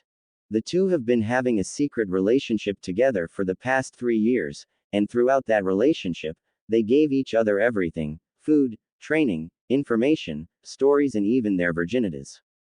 It happened so long ago that they didn't even care to elaborate on how it happened. All that either can remember about that night was that it was one of the best that they've ever felt. Kuro-chan, please understand. Naruto sighed before turning his back to the Iwakunoichi. If it's going to have to be this way, then so be it, Kurotsuchi frowned. I guess this is the end of our relationship, isn't it, minion? I guess it is. Naruto frowned, but vanished away in a flash of light before they could elaborate on their issues. For a few moments Kurotsuchi stayed silent. Everything just hit her like a ton of bricks. For 6 months, she fought back and rebelled against Jabaki and her marriage because of her love for Naruto, but only to find out that he moved on. She wasn't mad, nor was she sad, she was just confused for the moment. After all that she went through, all of the risk she went through to see him, he just blew her off like that. She did the only thing she thought of doing. She suddenly collapsed onto the ground and broke down into tears. She didn't expect it to be this way, but if Naruto was going to be this way then so be it. She didn't even put up a fight. War it is, Kogen no Oji. Kurotsuchi shut her eyes and looked up to the moon. The Yugenheim will be the one to kill you, since this is the way it has to be. It's nothing personal. She stood up and overloaded the Hiraishin seal on her neck and caused it to destroy itself and vanish, leaving her unmarked. She reached into her kunai pouch and pulled out a 3-prong kunai, personally made by Naruto and gifted to her on her 19th birthday, and threw it into the ground next to her katana. It's just war. July 1st, Saturday. The night passed slowly, especially since the Golden Prince was alone for the last few nights. The wife that he just started to truly fall for has been gone on an S-ranked mission. His bed was cold and his blanket was all his. He trailed his thumb over his right finger and traced it across the ring wrapped around the base of his finger. He took a deep breath as the sun's rays began to force their way through his room's windows and drawn shade. Why, son? Naruto groaned. I could have had a nice sleep. He sighed in distress and sat up. His bedhead making it seem like he has more hair than what he actually does. He threw off the blankets and slid off his bed and walked ahead through the large room and headed for his bathroom. He looked at himself in the mirror and quickly looked away. His facial features were deteriorating. Well, that's what he thought. After his shower he walked around the room with only a towel hiding his lower body. He calmly walked up to his window and pulled open the shades to reveal the sight that he loved to wake up to. The village hidden in the leaves. Birds were flying about through the morning scene of the bustling village. People and tourists were traveling through the streets staying in the nice hotels that lined the main road of the village, with businessmen and farmers all along the strip selling their wares and goods. Kami, I love this village. He turned around and leaned against the window sill. Still, what is this feeling? It's irking me. In Iwagakure no Sato, traveling through the thick darkness and the even thicker smoke, one could find Kurotsuchi sitting in a chair with a blank look on her face. Her husband was passed out on his bed. Just recently he had finished releasing a thick load into the 20-year-old Kunoichi. She used to fight back and struggle, but after what Naruto had done to her, she shook her head from her thoughts and looked away from her reflection. She looked terrible. Her hair was significantly longer and her eyes held a strange animosity in them, which she just couldn't comprehend. Eye bags were formed beneath her tired dull pink eyes. If this were any time before, she would be crying her eyes out right now, but she was broken. She lost the one person that she could truly say that she loved, to a Yamanaka whore. Kurotsuchi clenched her fists tighter as the thoughts of Naruto came flittering through her mind. Her head was in pain, as was her stomach, but it was fine. She knew she wasn't pregnant. She always made sure not to. But lately, she was getting fed up with her thoughts. She wanted to give in to what her father keeps telling her. She wants a war. Because it's the only way she'll be able to see him. Kurotsuchi threw away the cigarette she was burning through, and leaned back in her seat. Her mind was floating as she stared at the dark ceiling above her. Where she was, she doesn't really know, except that it's where the Kamizuru have their mating parties, or whatever it is. Kuro didn't give a damn. All she cared about was exacting revenge on the one who truly wronged her. Kogen Oji no Konoha, or Namikaze Naruto, the Golden Prince of Konoha. Kurotsuchi scoffed and looked back at her reflection. She's been used and abused by Jabaki, but she never really took into consideration what kind of damage the snob actually did to her body. Her arms and chest have bruises and scars, not from combat or from torture, but instead, they were the normal results of an abusive husband. He's a drunk with a small. Kuro laughed. I can take the pain, I just can't take that pain. Kuro sighed and got up from her seat in front of her dresser. She wafted through the smoke and found her way to the bathroom and quickly funneled inside to make sure that she was alone. She washed her face and washed her chest. She shook her head and walked over to take a nice and warm shower to relieve herself of her issues. In Konohagakure, Naruto stretched his arms slightly before entering the Ichiraku ramen booth. After being greeted by Tuki and Ayame, he sat down at one of the high stools and ordered 6 miso ramen bowls. Within moments, the first 3 were dropped in front of the prince, and the boy dug in with so much speed that it somewhat scared some of the newcomers to the restaurant.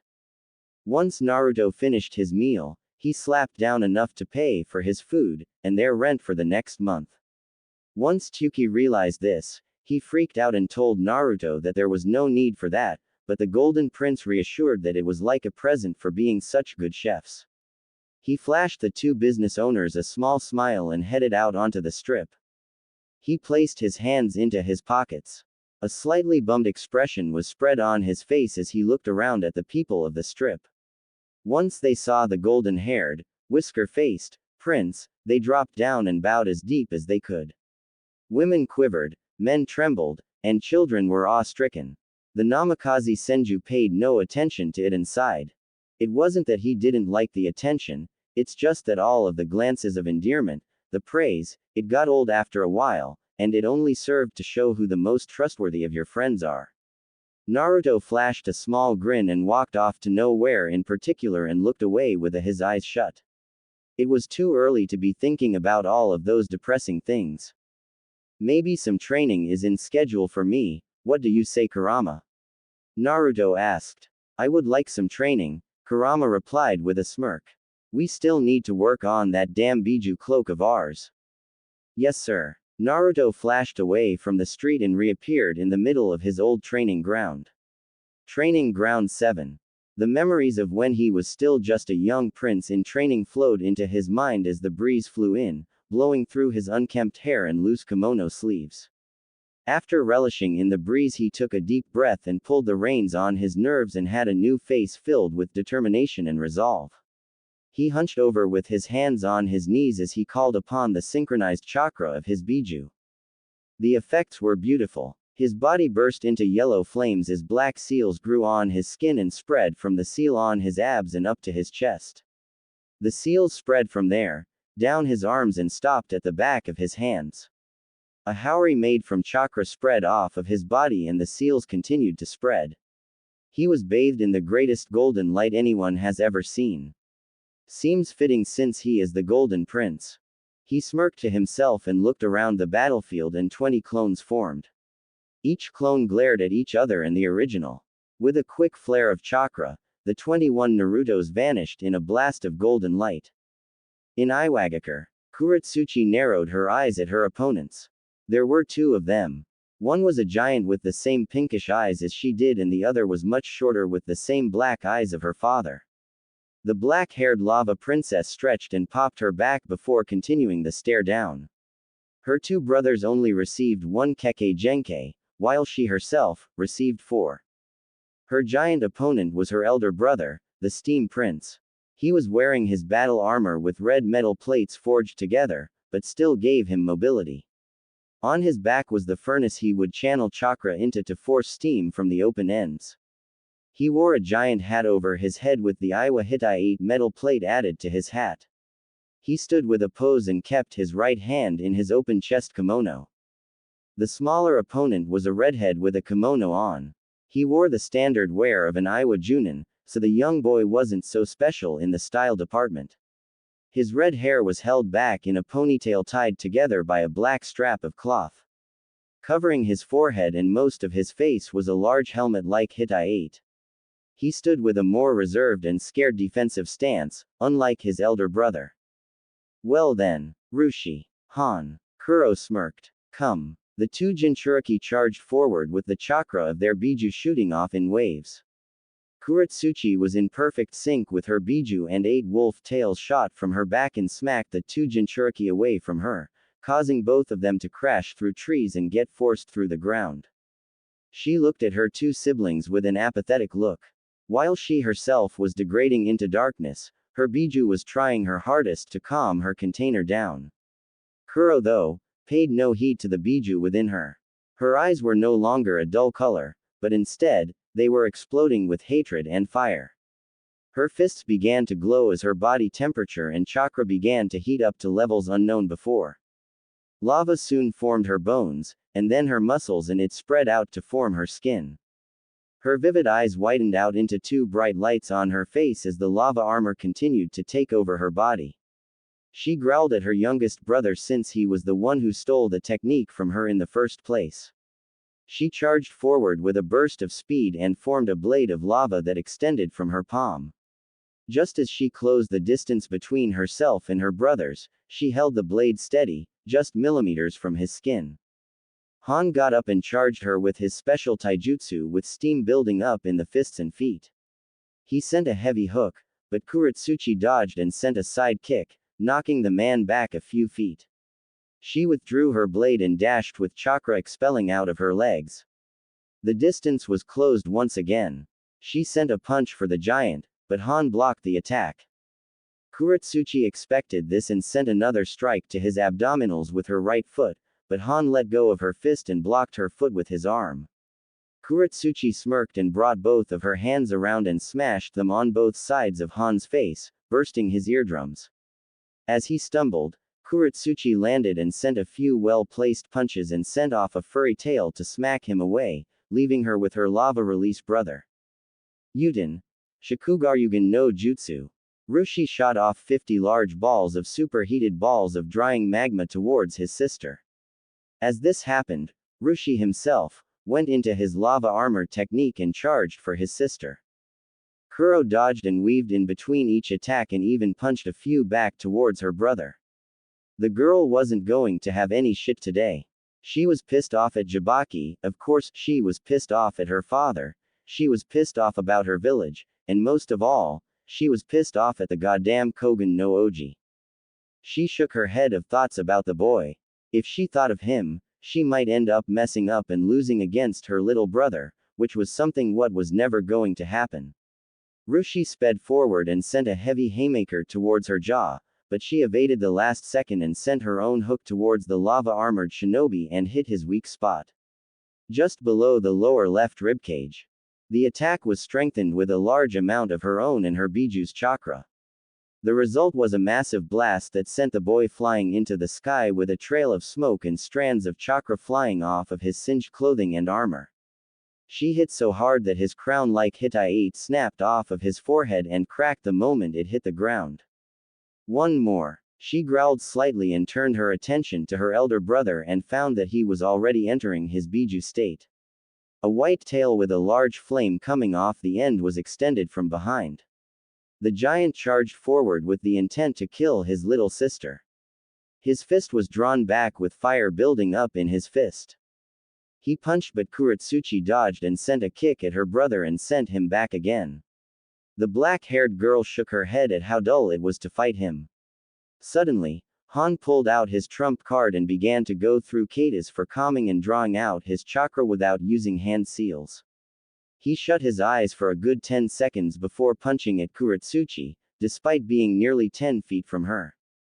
What the hell? Kurotsuchi weaved around the large fire dragon that had just launched itself from her brother's fist. She spun around on the ball of her heel and sped through hand seals. That's new. Kokuo must have taught him something new. Han charged ahead once more with fire and steam in each punch and kick. Kuro backed away when Han went for a leg sweep imbued with fire. The girl charged for her brother, but his tail suddenly changed its element and the fire was suddenly extinguished as a funnel of highly volatile wind took its place. In the split-second change, the tail was swung for Kurotsuchi. The power behind the attack sent the girl flying. That's new. Kuro was awestruck. The tail's element changed once more, but the wind dissipated and the tail began to spark. Blue streams of electricity could be seen, moving and flowing through the small strands of fur. It built up so quickly that the tail was suddenly engulfed in a bright blast of lightning. With lightning pulsating off of his tail, he charged forward with lightning aiding him in his attack. He flashed in front of his sister with almost the same speed at her former lover. Han sent a punch when he realized that she was in a state of shock. The attack connected and sent her careening into a boulder protruding from the ground. Her body smashed through the hard stone, shattering it into tiny little pieces. She laid there in silence and stared off into the empty sky of Tsuchi no Kuni. Memories flashed into her mind from that attack by her brother. Naruto. Naruto. Naruto. Why did everything have to go back to him? She sat there as tears formed in the corner of her eyes. She laid there in the little pieces of rubble that formed from the collision. Her back was numb and her head was light. Her eyes trailed through her memories, and each time she thought of him, those old feelings of guilt washed over her once more. She's betrayed him time and time again. Kuro-chan, are you okay? Han asked with a worried tone. Rushi was there as well with the same worried look. Kuro snapped from her reverie and smiled softly at her siblings. The two reached down and helped her up to her feet. She wrapped her arm around both of their backs as they led her from the training ground.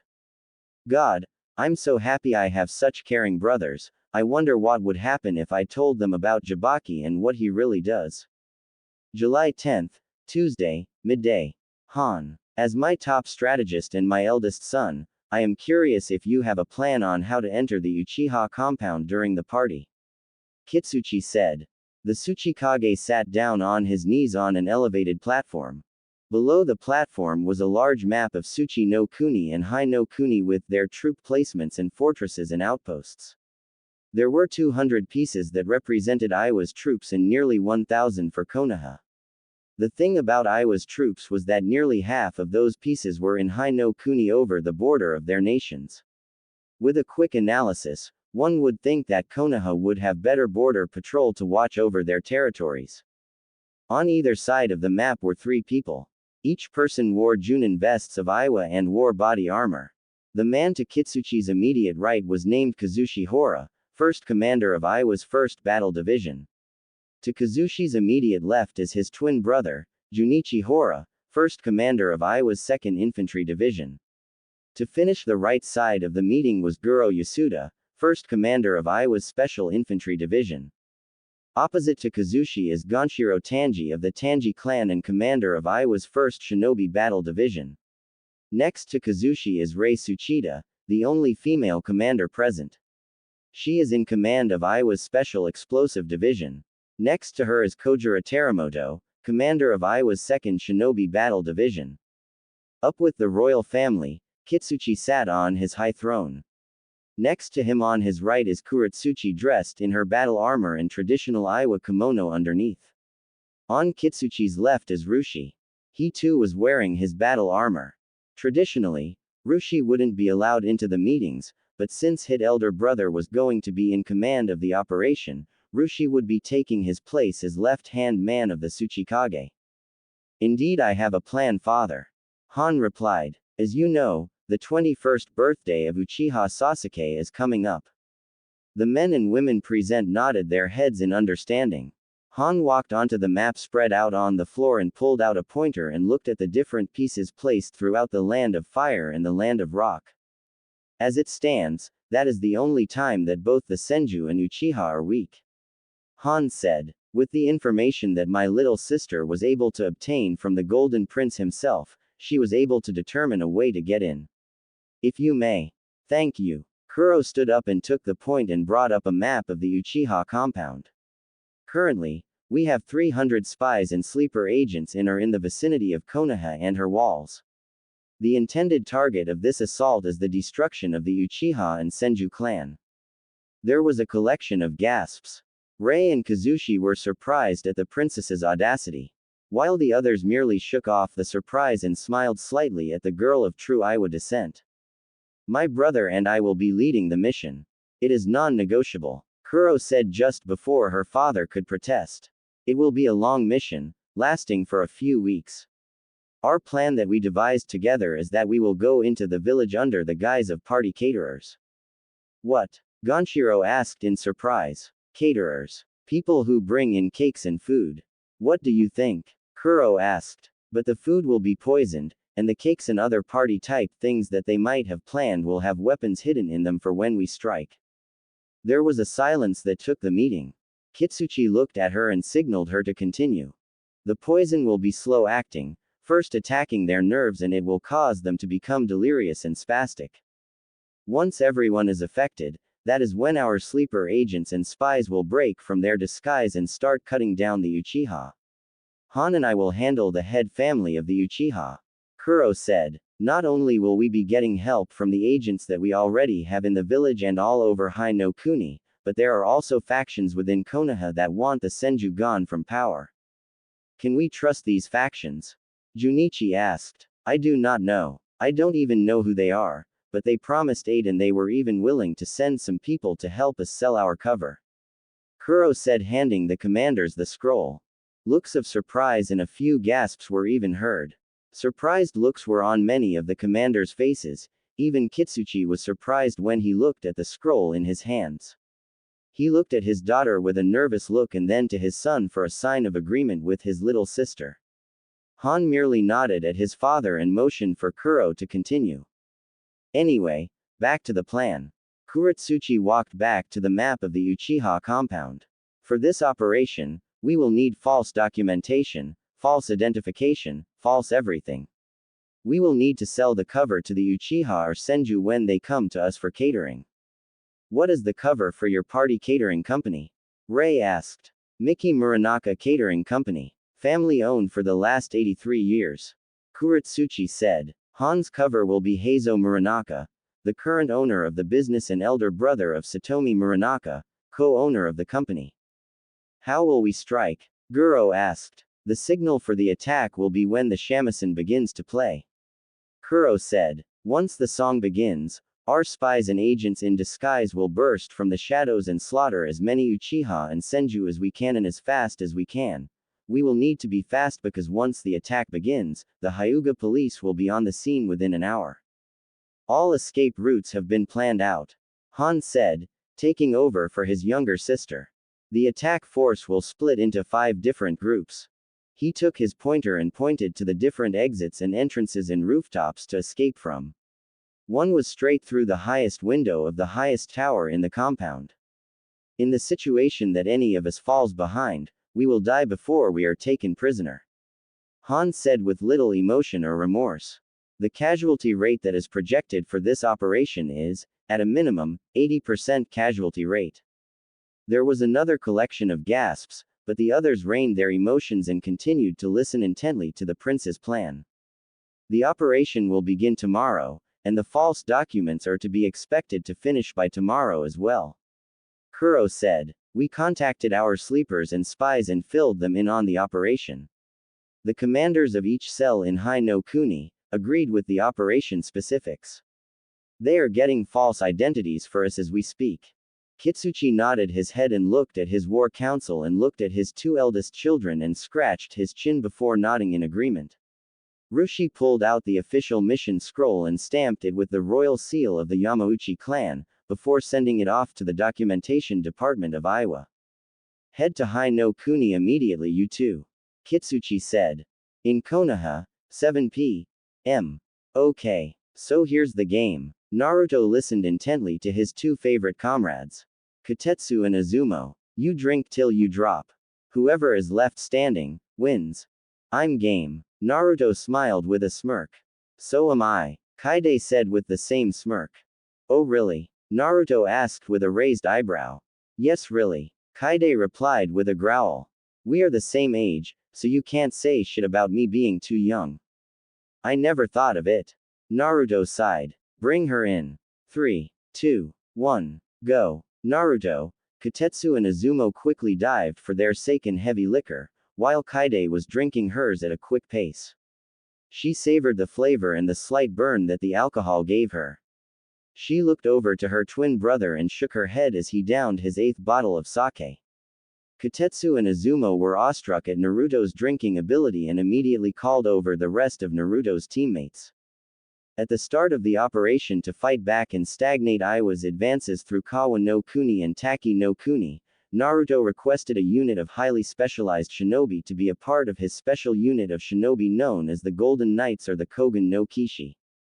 They wore the standard Junin vests of Konoha underneath of gold infused with steel. The members were Namikaze Naruto, Namikaze Kaide, Uchiha Sasuke, Uchiha Itachi, Hitaki Kakashi, Shiranui Genma, Namiyashi Rado, Yamashiro Aoba, Maida Gai, Hagane Kotetsu, and Kamizuki Izumo. Each member by default was taught the Hiraishin to aid Naruto in his battles and to also keep up with the Namikaze, but they weren't as perfect with it as Kaide and Naruto were. They acted like Anbu, protected like Anbu, even wore masks at times, like Anbu, but they fought like vicious animals.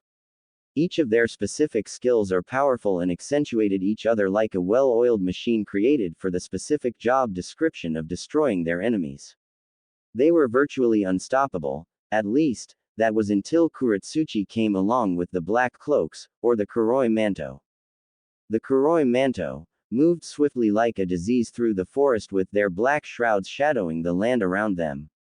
There were at least 30 members in the unit with the most powerful Iwa shinobi that Iwa has ever produced. All of them were S-class shinobi or higher, with Kurotsuchi being the highest on the list. What better way to stop the darkness than with a flash of light? But back to the game, Naruto had finished his 20th bottle of sake and heavy liquor, and was extremely woozy. He looked over to see Kotetsu and Izumo, completely face-shit drunk and lying face down on the table with a trail of saliva pouring out of their mouths. He looked over and saw Sasuke starting to lose consciousness, with Kakashi faring no better. But what really irked the elder Namikaze was that his sister was sitting there with her 30th bottle of sake, sipping away like some high-class civilian. Need something, brother? Kaide asked as she put down her bottle and picked up another bottle of sake. She popped the cork and began to take small sips and slowly upgrade to larger and large gulps. What Naruto didn't know was that the yin half of Kurama's chakra was slowly upgrading Kaide's chakra reserves. The fox within her was changing the alcohol into energy, thus turning it into chakra, and getting rid of the feeling of being drunk. Nothing, Chieater, Naruto slurred. He picked up another bottle and pulled the cork out with his teeth and spit the cork out towards a buzzed Kakashi, knocking the man over and off of his stool, causing him to smash face down onto the floor beneath them, and nearly flip the entire table over on its side because of his flying legs. The moment Kakashi fell drunk, Sasuke soon followed right afterwards and fell backwards with his eyes rolled to the back of his head. I think you're about to lose Nisan. Kaide giggled. No. Naruto suddenly stopped talking and fell face down onto the table and knocked down his empty bottles, causing them to fall with a domino-like effect in its collapse. Some bottles were knocked off and fell to the floor and shattered into little shards as Naruto slowly slid off the edge and fell to the floor to join his shit-faced teammates. July 21st, Friday, midday. Shit. Makoto cursed. What's wrong? Fugaku asked. The Akamichi caterers won't be able to cater the party. Makoto sighed. They have been hired for a daimyo of a nearby nation, we have no one to cater for the party. Wait. Makoto-san. Yamanaka Inoichi called out from their garden. I think I might know a catering service that can help you. Oh really? Naruto said from behind Makoto. Next to him was Sasuke, Kaide, Mito and Arashi. Who? Miki Muranaka Catering Company. Inoichi said. Ino received a job from them, since she resigned from shinobi life. Oh, that business that she found not too long ago that was looking for employees. Naruto said in agreement. From what she told me, they do everything, from catering food, to flowers, hence Ino, to music and party supplies. Oh Kami. Naruto, you should go there and get them to set up the party. Makoto smiled brightly. Thank you Inoichi-san. I guess we get to visit my wife at her work you guys. Naruto smiled his foxy grin and began to walk off through the compound towards the business building located deep in the business section of Konoha. It was a nice quiet trek towards the business sector of Konoha, despite the different street vendors trying to get the famous Kogen no Oji and the aka Haim to buy their wares. Once at the destination though, the five were surprised to see such a simple but beautiful building. It was a traditional pagoda type of structure but it had a wonderful garden and a fleet of carriages and carts for carrying their supplies. The group entered the store and found a large waiting area within the first few seconds of walking. At the front was a receptionist desk and two large doors that led to the presumed kitchen and assortment rooms for their different parties that they were probably catering for. Ah, Namikaze-sama, a voice said from behind. Kuro-chan. Naruto's eyes bulged slightly, but quickly calmed down when he looked behind to see a girl with the same face as Kurotsuchi but not the same eyes. He eased his tensed up muscles and bowed to the young woman. The woman had her hair up in a bun with chopsticks going through it, kabuki styled. She had a small mole underneath her eye and she wore eyeglasses. Her eyes were a bright brown sprinkled with a light red of sorts. As for her attire, she wore a simple business blazer with high heels and a businesswoman's skirt. She looked extremely classy. In her hands was a suitcase. I am Satomi Muranaka, co-owner of this fine establishment. She bowed. You honor me with your presence, my lord. Now, what are you here for? Is there a party that needs catering? A wedding you want planned? Shit. Kuro screamed. I didn't expect him to show up so damn fast. Thank Kami that I was able to hide and completely change my chakra signature. He would have seen through the guys so damn fast. Ah yes. After some last-minute changes of plans and a few difficulties with our original plan, caterers, we are left with no one to say no more. Namikaze-sama. I understand completely. Kurotsuchi smiled and led them to a large table and pulled out a binder from her suitcase at her side. She opened the binder and it came to reveal a massive assortment of foods, flowers, streamers, plates, silverware. It was ridiculous at just how customizable everything was. Now fall for the bait, and choose the ones that are most likely what you would choose for your buddy. Kurotsuchi mentally chanted. That really huge cake right there. Naruto said with a smirk. He looked over to his best friend with a questioning look. I'm down with whatever you pick, brother. Just don't choose anything stupid. Sasuke droned with a faint smirk on his lips. This isn't your party. It's mine. Yeah, Tem. Naruto said with a laugh. Is it possible to have a taste test of the cake? Why, of course, my lord. Kurotsuchi flashed a fake smile. Just follow me. They walked through the large hallways for a few minutes before getting led into a room filled with different cake variations with different flavor choices and combinations.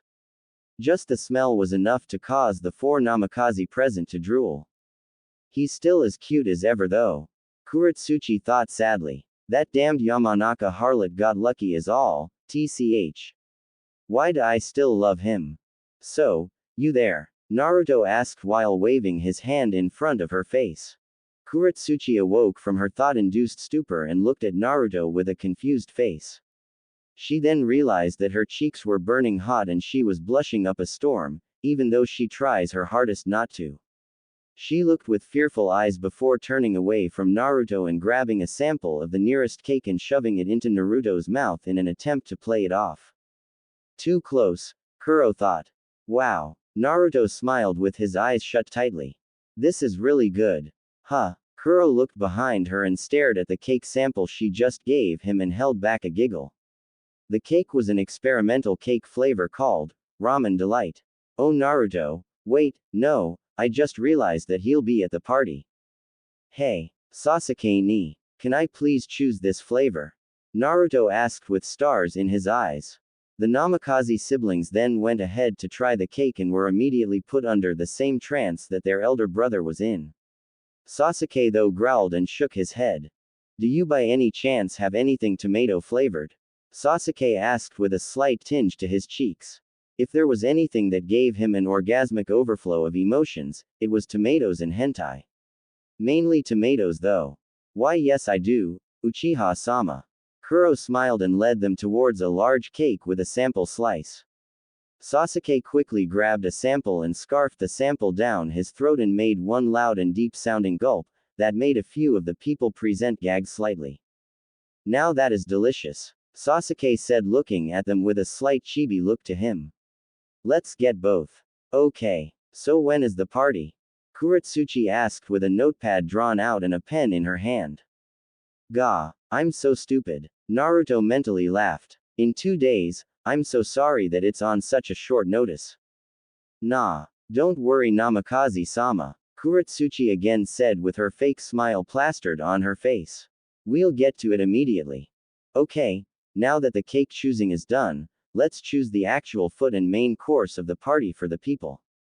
Kaide laughed. And after that, let's look at flowers and decorations with the help of Ino.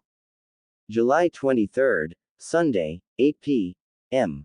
With the work on the Uchiha compound coming up nice and smoothly, flowers, Decorations and other important party-like things were being moved through the main entrance and a few other side entrances. Some of the employees marked the certain areas and entrances and exits with special chakra residue that only Iwa Shinobi could sense. Okay, I want the flowers and such moved over to that side of the courtyard, Ino said as she directed the horde of men and women pushing carts and driving carriages into the courtyard for last-minute decorations. She looked over to her right and flashed a loving smile to Naruto and walked off after giving directions to the rest of the workers.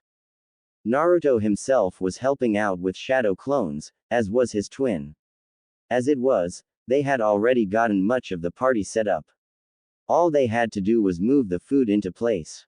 On the opposite side, the company's birthday band was setting up.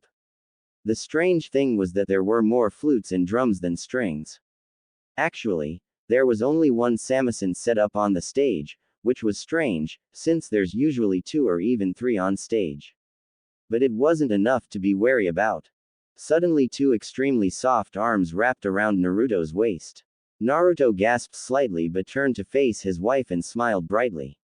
He planted a small kiss on her forehead and rested his forehead on hers as he wrapped his arms around her waist as she trailed her arms up and around his neck. What they didn't notice was that Satomi Muranaka was watching quite subtly with a hurt expression on her face. She is so dead, Kuro growled as she clenched her fists. Her anger was starting to affect the seal placed on her and it was messing with the power of the genjutsu. Kuro took a quick and deep breath before looking away and continuing with her duties as party planner. She was leading in equipment and the expensive silverware and tables and lights for the party. Doesn't matter, it's coming. It's almost time. Elsewhere in the compound, the Uchiha Itachi, a golden knight, was conversing with his longtime friend Uchiha Shisui. They were speaking about important information and extremely important people. Itachi was disturbed by the information. It turned out that it seemed that the Yugenheim and her brother the Joki Oji had practically disappeared off the face of the elemental nations. Itachi quickly shunshined off to speak to Kakashi. The second in command of the Golden Knights needed to know of the information. He charged through the hallways and found the hall he needed to get to, in the maze of a compound that he lived in. Suddenly, the lights went black and Itachi lost all control of his movements. Once the lights came back on, Itachi locked eyes with a familiar face. His eyebrows twitched when he realized what was happening. So, that's what all of this is? Itachi asked rhetorically, right before everything went black for the Uchiha prodigy child. Midnight. The festivities went according to plan. The entire Uchiha clan was present and the Senju clan was present. At one end of the courtyard sat the royal family sitting side by side with the Uchiha head family. Minato, the current Hokage, sat with Kushina at his side with Mito and Arashi sitting next to her. On Minato's left sat Naruto and next to Naruto sat Ino, since Kaide was dancing with Sasuke in the center of the courtyard. Sasuke was having the time of his life but something was bothering him. Where the hell was his brother? Sasuke felt a small pang of hurt to his heart when his brother didn't show up for the opening of the party, but the Uchiha just sighed and probably thought that Itachi was just going to surprise him again. But at least he was Kaide. The Uchiha could honestly say that he was in love with the Namikaze Senju girl. Her red hair entranced the boy like a sea of roses that flowed in the wind with a calm breeze blowing through the loose petals. The smell of Kaide's hair made the black-haired Uchiha weak in the brain and calmed his senses. He really can say that he loves her. Once the song ended, everyone stood and began to clap for the couple in the center of the dance floor. Everyone thought that the music was over and that it was time for presents and final speeches, but the samisen player stood up and walked off the stage and began to play a melodramatic tune. The guests had confused looks on their faces. Out of the corner of Naruto's eyes he noticed some of the caterers and employees that they hired tense up. He looked down at his drink and took another sip. Once he looked up, the samisen player was already up to the head family table playing a soft tune, entrancing the Uchiha matriarch, Makoto. It was just then that Naruto realized what was happening. No! The boy screamed, but it was too late. The samisen player flashed a quick half-ram hand seal and the samisen popped into a katana.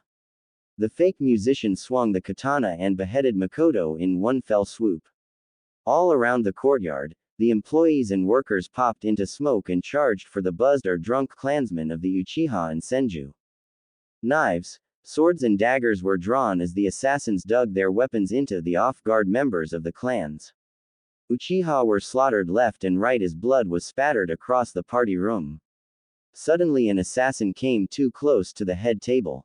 Kushina was the first to strike, and punched the man so hard that he flew away, dead before he hit the ground. The mother of four straightened up, but suddenly felt lightheaded. Her nerves began to feel strange. She looked to see her children scared for their lives as a group of assassins surrounded her kids. She was too far, but good thing her husband was there. Minato flashed in front of the attackers and stabbed each and every one of them with quick repetition. But even the great yellow flash of Konoha was affected by this strange ailment. He fell over and collapsed onto the floor. Kushina screamed in horror and charged for her fallen husband, but she was stopped by a giant man dressed in heavy armor with a furnace on his back. The most defining feature of his attire was the Iwa Hitai 8 metal plate on his hat. People were screaming and people were howling as the blades were forced into their bodies and slashed about.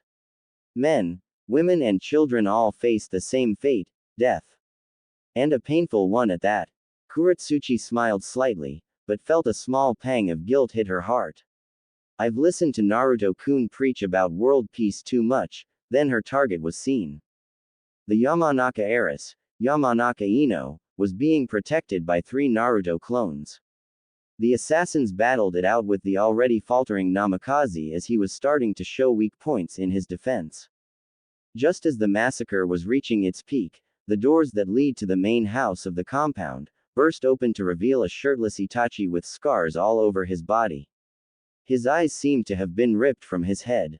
He stumbled a bit before collapsing to his knees. Itachi was cried out, silencing the massacre. Itachi! Sasuke wailed. So far, the youngest Uchiha was barely able to process what was happening. His entire clan was being slaughtered in just one night. Even the Senju were suffering. But to see his mother get decapitated right in front of him, to see an arrow plunge deep into his father's forehead, but now to see his brother like this, it drove him over the edge. Tears were pouring down the Uchiha's face. He couldn't take it anymore. Sasuke! Get out of here! Itachi screamed. The Yama. Boom. Itachi exploded, taking the main house with him. The building collapsed down onto the courtyard, covering the dead bodies and killing a few of the assassins as well. Sasuke was now crying and screaming out, but no sound left his throat. He was being guarded by Hatake Kakashi and Maeda Guy of the Kogen Kishi. Naruto dodged a quick slash from an enemy shinobi and dug a kunai into the man's chest, cutting out his heart. But because of the slow-acting poison in his system, he wasn't able to react fast enough, and took a ninjutsu to the chest, barely missing his heart. Naruto couldn't even cry out in pain since the attack forced the air from his lungs. Naruto! Ino screamed. The golden-haired girl charged forward for her husband, but she didn't even make it halfway. A katana was stabbed through her left side and exited through her right. A thick trail of blood poured from her mouth as her eyes slowly trailed over to her assailant. Kei Kurotsuchi Yamauchi! Ino gasped as Kuro stabbed the blade further into Ino's body. Indeed, Yamanaka, indeed. Kuro growled as she tore the blade from Ino's body. Already the assassins were exiting the area through the various exit points, but Kurotsuchi realized that she was missing someone. That someone happened to be her brother. The courtyard was drenched in blood and piled high with bodies. Enemy and ally, but there were 8 people still present. Kushina was willing herself to fight against Han, Minato was struggling to keep awake, Naruto was slowly bleeding out, Kaide was knocked out, and Sasuke was being protected along with Mito and Arashi. You're more beautiful than what the stories led on, Red Death, Han drawled. Despite having 4 kids, I wonder how your feels. You're going to have to kill me first then. Kushina growled. Kushina cursed herself in her mouth. She was too weak to fight back. Han smirked and charged forward with chakra radiating off of his legs. No! Minato screamed. Ka-chan! Naruto screamed, but ended up coughing up blood. Splash. That goddamn idiot. Kurotsuchi cursed when she came to the scene. Han stood with Kushina impaled by his large Nodashi sword, emanating with steam release chakra. Kushina coughed and grunted out before Han unceremoniously wiped her off of his sword, like she was dirt. Kurotsuchi sucked up her anger and grabbed her brother's arm and began to pull him towards the main exit. Kuro-chan. Naruto groaned. It was over.